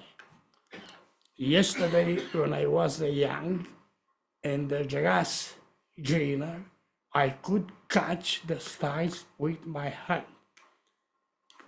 The heavens open to the earth. I went hand in hand with time yesterday when I was young.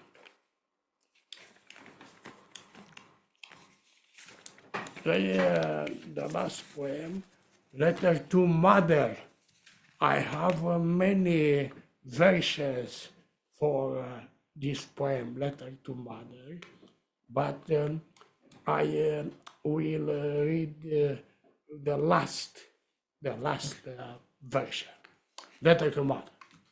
Hold me with your hands, a flame is burning, the joy of springtime is living. You taught me the way to school and back. I remember shyly, as you used to lead me to the Lord, the Immaculate Mary.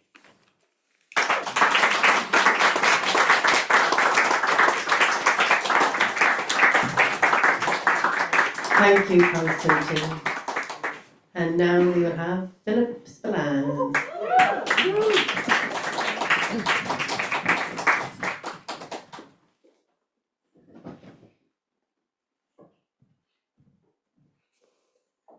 Thank you very much.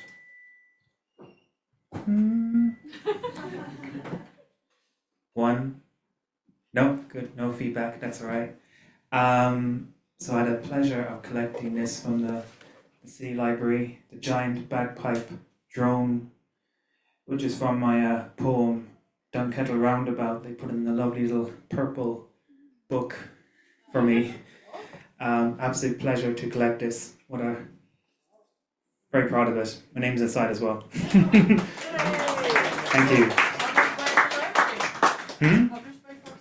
Yeah, I collected from the Cork City Library, and the giant bagpipe drone, which I used to describe the Chacklitch Tunnel in that poem. And if you don't mind, I'm going to say it tonight with my obsession with motorways. I swear if I lived in a forest, there'd be loads of poems about forests and trees and woods and nature, but instead I go up and down the motorway, so there's loads of poems about motorways. And yeah, let's jump right into it. There's one quote in this that's I stole from Elisa, but it's a tribute to how incredible she is and how inspiring she is. So I asked her permission. So the Dunkettle Roundabout. The morning smog spools over the chimed dolmens as the soft rain spiritually blesses a herd of bypassing cars. As it's a motorway, the petrified remains of a serpent, the same one Saint Finbar vanquished 100 years ago, 100 miles across, all coiled, collected and complicated. As the dawn chorus is buried under splitting, moaning combustible engines vibrating across all the regions of era. I bullet to the Chacklitch Tunnel, that giant bagpipe drone, and come out the other end, stopped, bathed in red, under traffic lights. It's the brink of the Dunkettle Roundabout. It's the centre of chaos where all the five forces fight and spin. Now, if Maeve's forehead is in Sligo, her right ankle sticks out there. If the Downers' breasts are in County Kerry, her outie belly button comes out over there. When the women of Slieve Mon fought and won battles, and why the dog that built the giant tomb on his way to County Meath. Now, when the light swaps to green, I hurl into the merry-go-round, and while driving autopilot, I slip into memory. The pub was packed, my pint was in the right hand, as my long-time friend comes and embraces the left. She whispers something soft into my ear. But I wake up in a daydream on the bones of man and notice that the nature has found a way. As a single seagull flies above, the hooded crow hops across the hard shoulder. The fox remains melt into the tarmac. As she said to me, as we lie here and listen, you could hear the humming of the world.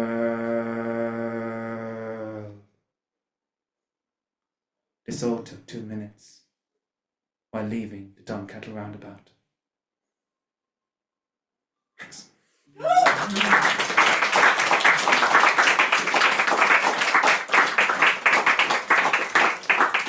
Did you leave this as a gift for me? Did you? Thanks.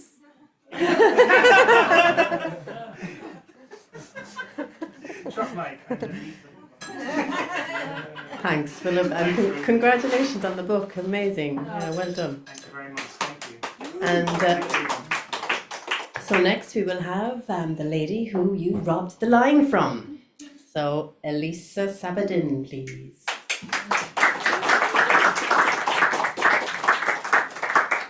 Thanks, Phil. I love it. Like, I don't care what anybody takes from me. I love it.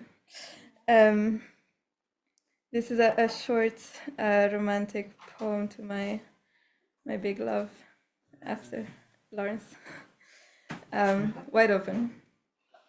I can't sleep when the moon is turned on.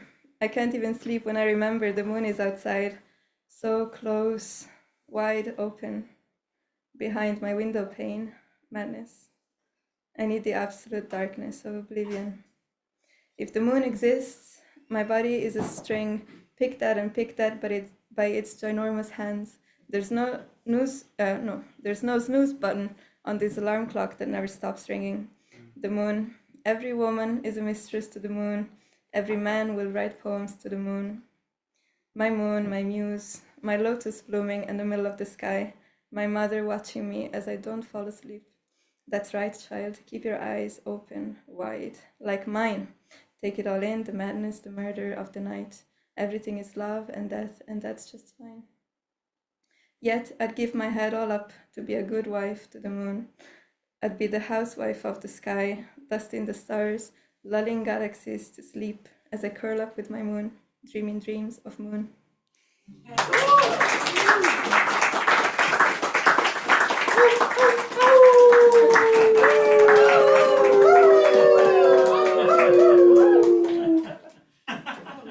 There's a beautiful moon tonight, actually. Waxing gibbous, only a couple of days away from a full one.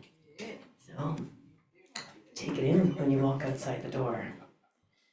And now we will have Latam Pulas, please.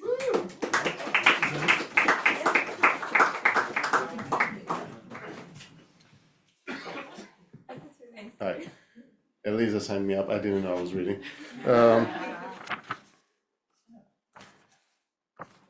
If you have a couple of seconds, I'll find something. I haven't written in a while, and last time I was at Ovale, it was back when it was weekly, so it's been a while. Oh, no.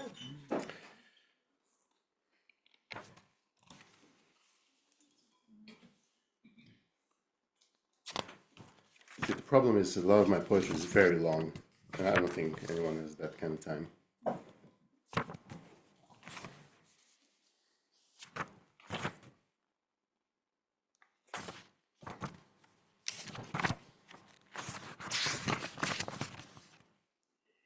Okay.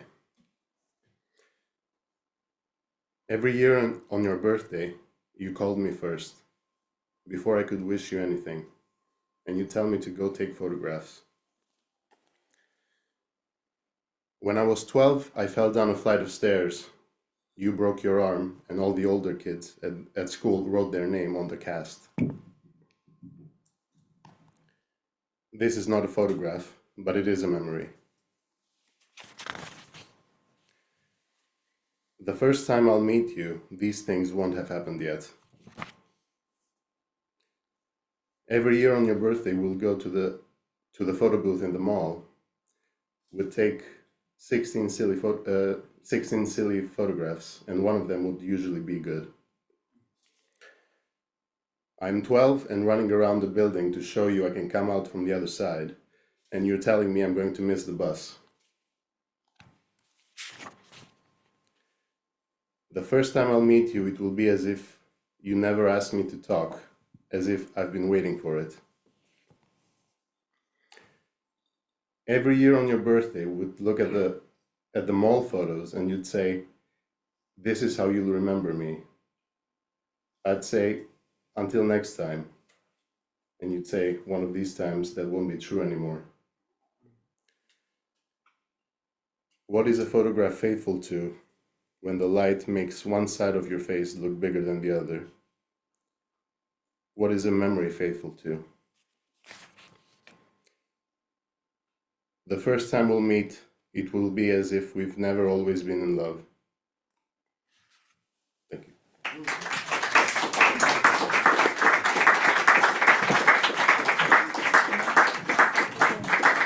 Thank you, John, and thank you, Elisa, for sneakily signing him up. See what are friends for? Yeah.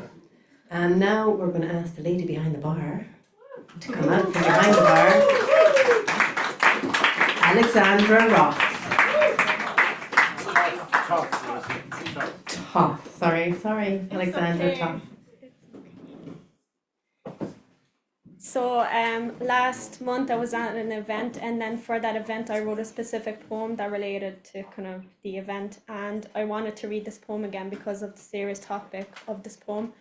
In a way, it's kind of like a modern retelling of Medusa's story.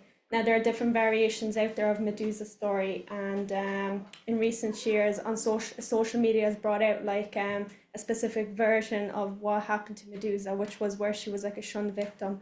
So in her story, just for like some people might not know, so I'll tell this version of the story. So Medusa was sexually assaulted in Athena's temple by Poseidon.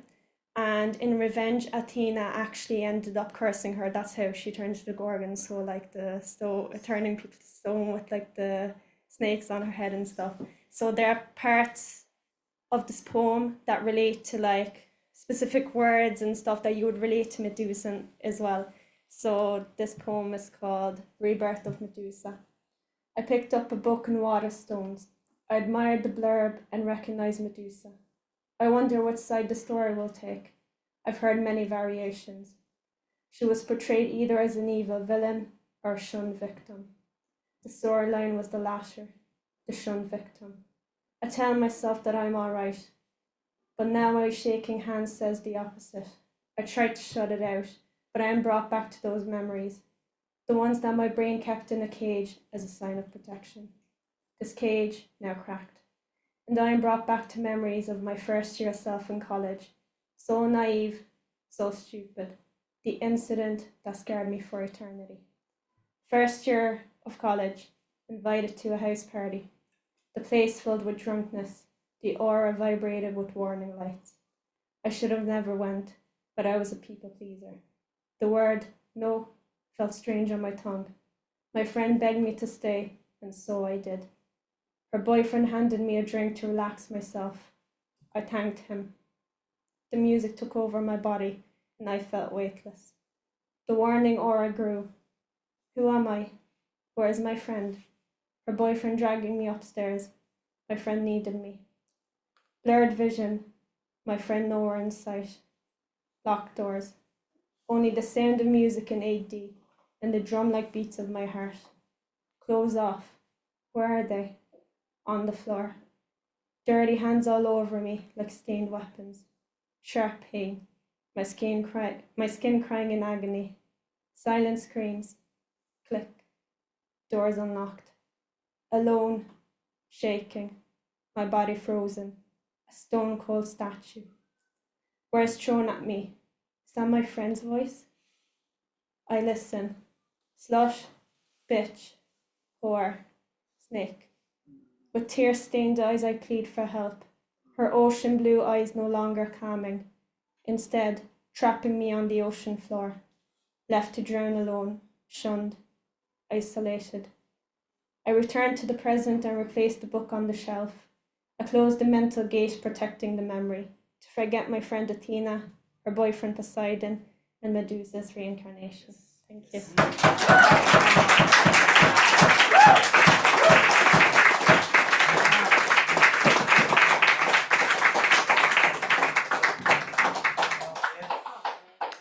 Thank you, Alexandra, for your incredible bravery. Wow, thank you. Jeepers. Okay, I'm going to go back online to Zoom and we'll have Clive, please. Hello again. Right, now for something completely different, as they say.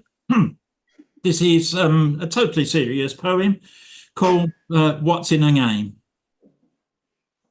Imagine if it had been licorice who flew too close to the sun. All sorts of things would be different. If the philosopher Plato had relationships named after him, oh yes, it's a Plato-Nick relationship, would sound entirely normal. If Dubious Caesar had led Roman armies, would anything have changed? Imagine a musical called Squeeze Us Twice, Superstar. How would Judith and Harriet figure in that? Could Good King Senseless Bastard have been the King George III's inspiration? It would explain a lot. What would have happened if Fellatio Nelson had lived? Would we have seen Napoleon blown apart? How different would the world look now if Christopher the Numbnuts had explored? And how was Captain James cooked? The incredibly prolific Wolfgang Amadeus Mozart would have composed considerably fewer masterpieces. We would have had peace for our time thanks to the Prime Minister Neville Chamberpot. Who was Joseph Goebbels? The Goon Show would have been very different with a hairy threesome.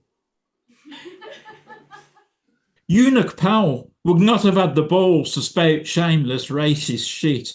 Rivers of blood? That's what happens when they chop your knackers off me old mucker. Board Toucan would have been found. He couldn't fly too far. He would have had a large bill from his lawyers and still would have been caged.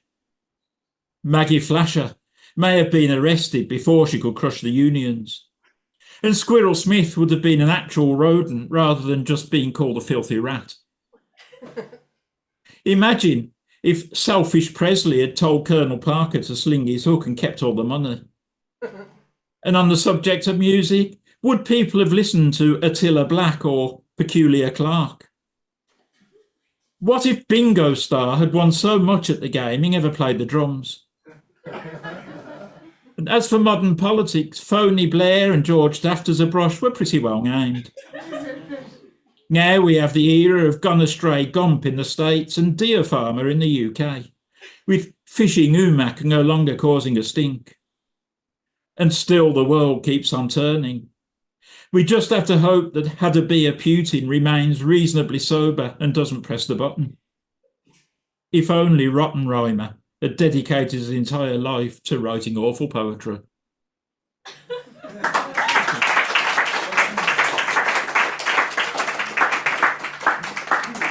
Thanks, Clive. We needed that giggle there now. We'll stick to Zoom and we'll go to Tracy. Hello. I'm going to keep myself unseen because I can't see your eyes. And I want to see your eyes. So a little context. This poem was written in kind of a one session go, light editing, so it's still super raw. And it's around this discovery of the fourth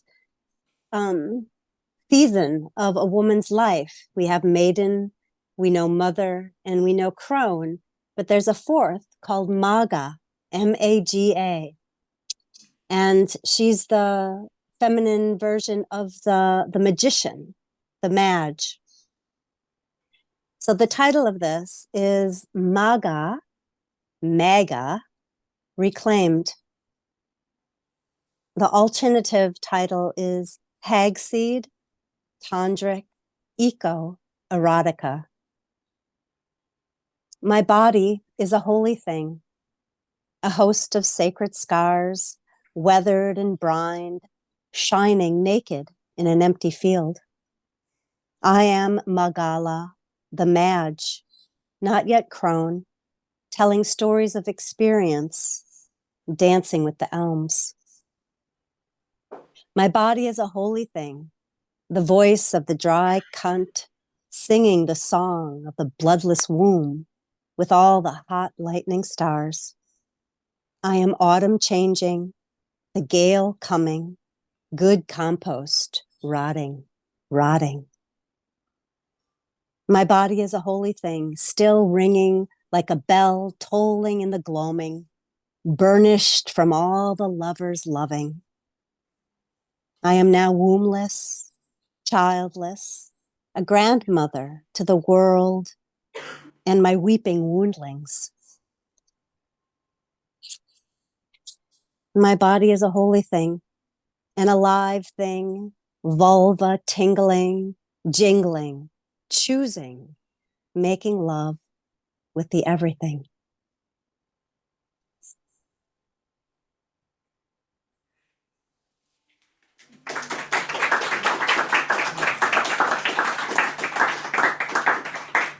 Thank you, Tracy. And now, Colm Scully, will you make your way up here?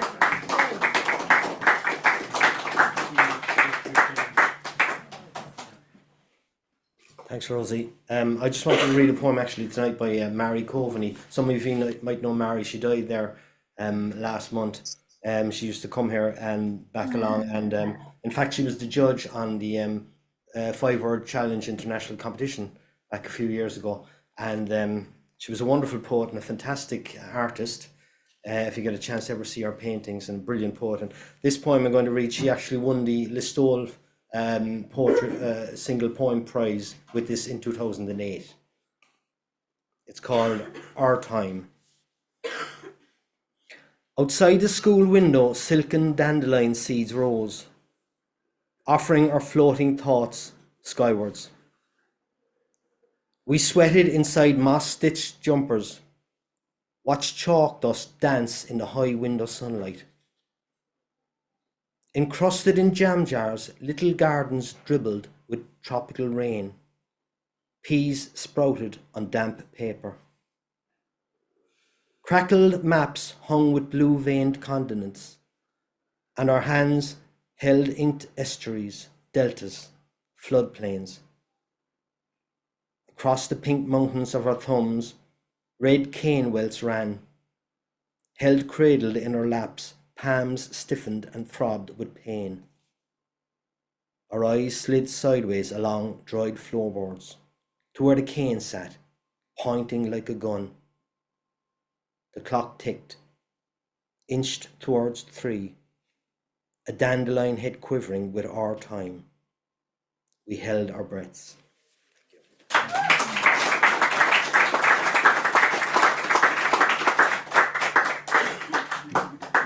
Thank you, Colm, and thank you, Marie. Now we'll have Kieran McCarthy.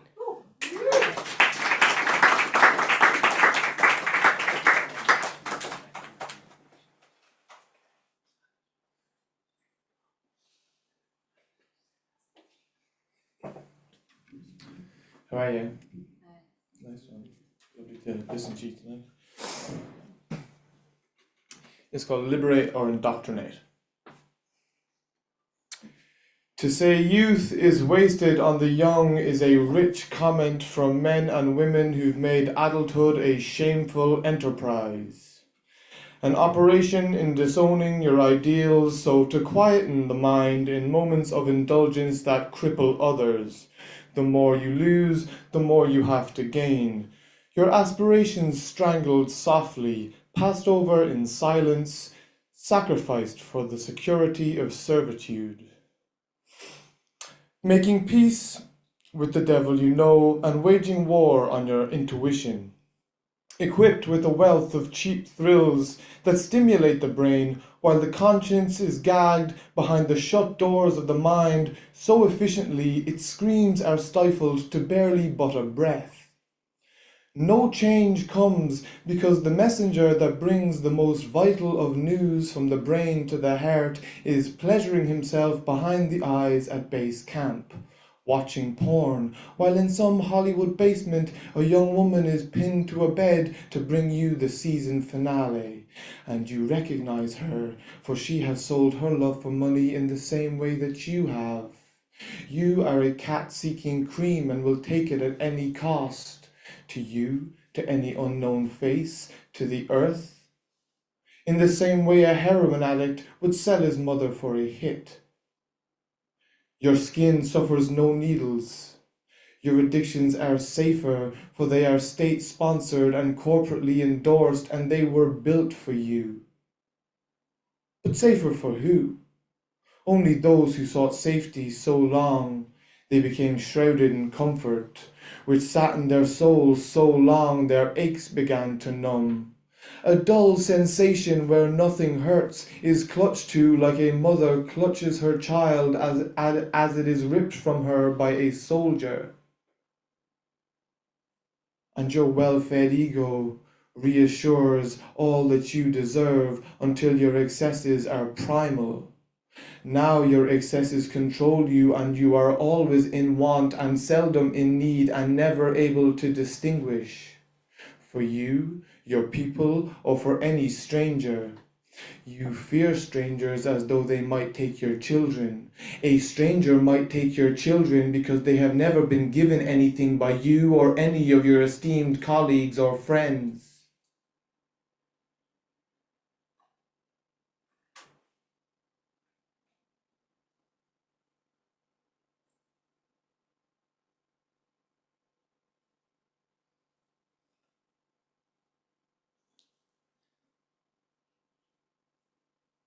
Your children could break your illusion of reality, and you would hate them for it.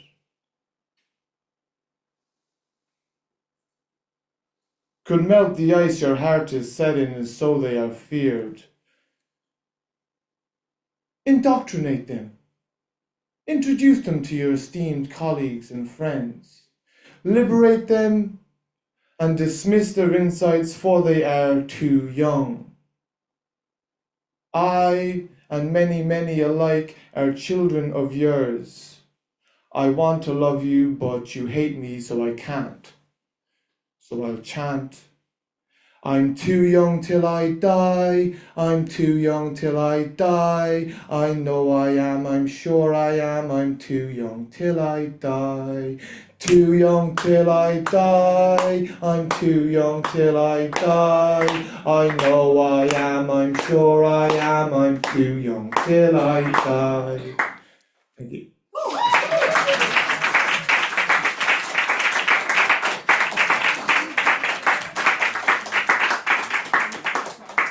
Thank you, Kieran. And I know you whispered a name in my ear, but I didn't catch it. So, what's the name? Would you like to come up and do a poem? Alan, is it? Alice. Well, this is a poem, just a bit of background. Well, for 13 years, I've been sailing dinghy boats, mostly down Kinsale, and the sea yielded a lot of examples for describing higher existence, spiritual awakening, that kind of stuff, which is a journey I started at least 2018, 2019. I started to explore new ways of existing, basically. And this sort of, I tried to describe what that experience is of growing, basically. So, wind spirit. I float like a seagull above the rough waves, watching the crests and troughs rise and fall, and souls' faces in the bubbles of the foamy sea smile and frown with every rise and fall, thrown about without end. And I see all this from above, floating on the spirit. I can feel the wind, but not see it. I know not where it comes or where it goes. All I know is to watch the waves and twist here and turn there my feathered wings to stay put midair. A beautiful piece, a beautiful place, and the wind is flowing stronger now. I can do no other but rise higher with it. The rush of sound of crashing dark waves grows dimmer. All that remains is sight and light, wind and peace. There we go.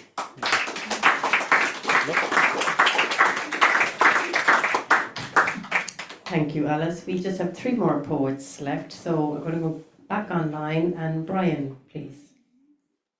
Thank you very much. I'm not going to be on camera. This poem got accepted into Finn Hall's. Hold on. It's the wrong poem. Into Finn Hall's recently published anthology called Ain't No Deadbeats Around Here. It's called Clash Pit. This poem was born of afterbirth from a dream, a Lazarus pit, which was once a pearlescent ocean of human being fear. People who look in mirrors with eyes wide open while pretending to be blind, while witnessing everything they never wanted to see about themselves. They lie about the color of their irises as if flowers could choose what colors their petals will display.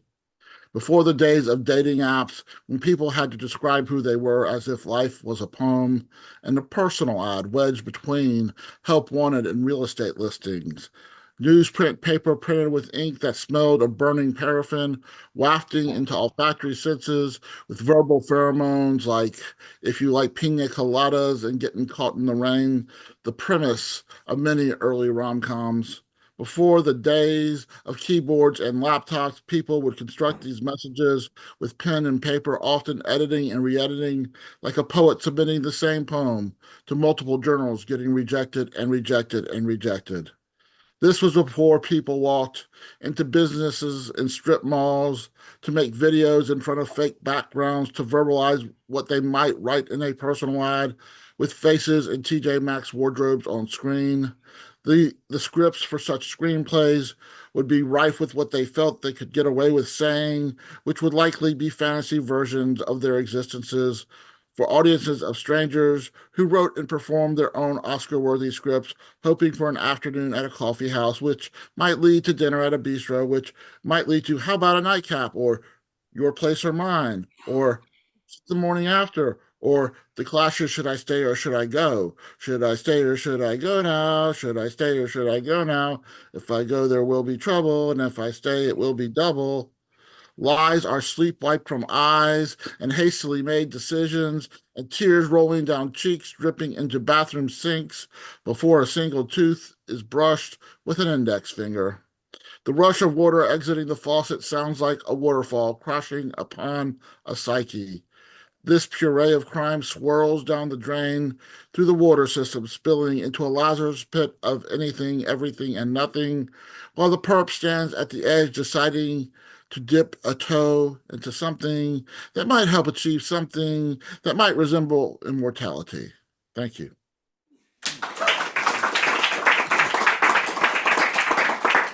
Thank you, Brian. And now we will go to Sue Blue.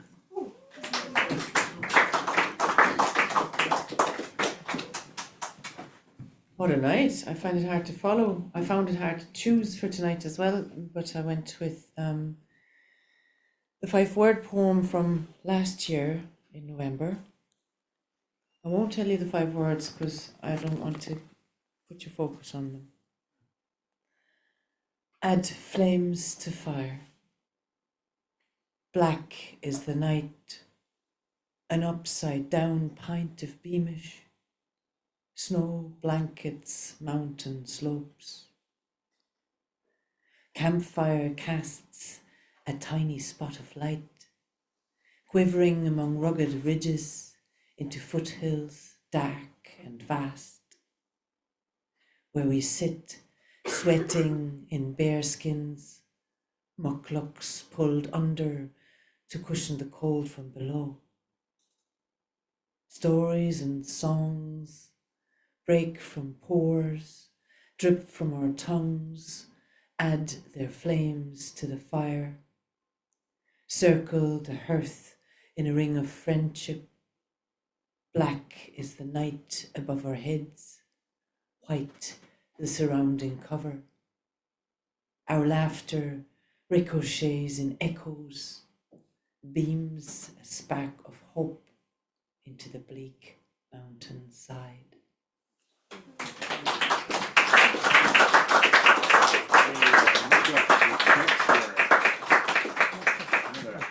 Mucklucks was Jeff's word on the night. Remember that, Jeff? Probably. It was, yeah.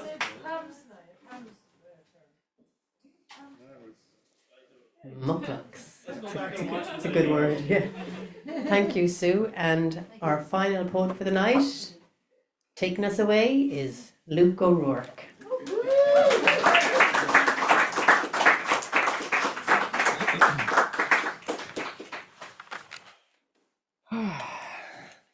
That's okay, I'm going to take it off anyway. No, you can't really. No? Sorry, no. Okay. It's tricky because the two of them work together, kind of. Cool. Gonna have 2 hands for this one. Yeah, thanks for hosting this, guys. I haven't been here in years, and it's really nice to be back in this room with a bunch of amazing poets. This one is maybe appropriately still unnamed. I finished it about 5 minutes ago. I don't know you, but who am I to argue with an easeful nervous system? Who am I to close my nose to a scent that sounds in me like angels singing warmth in harmony to turn my tongue from a taste like wild foraged fairy potion tea with a slow falling drop of raw, unlabeled local honey. Who am I not to take off my clothes, dive in and swim in conversation that flows like the blood and waters within? Not to tell you of the beauty in your smile and in what makes you smile. Not while I can, with life so fleeting, to savor stillness in the fire of your eyes. Not to dance with the butterflies. Are you kidding me? True, I don't know you, and I don't know how many pages there'll be, but this is at least a little chapter I'd like to read.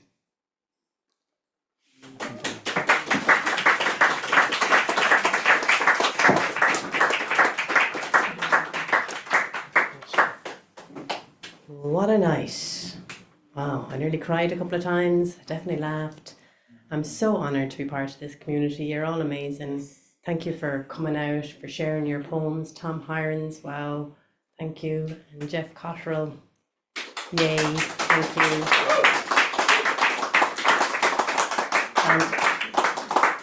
Paul, thank you for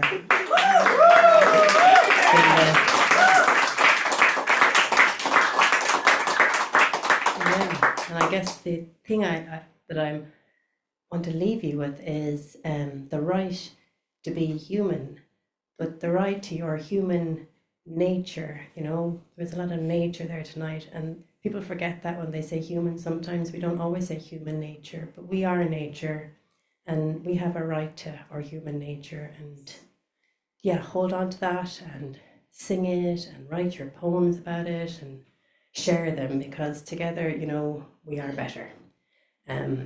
Onwards, onwards, poets, onwards.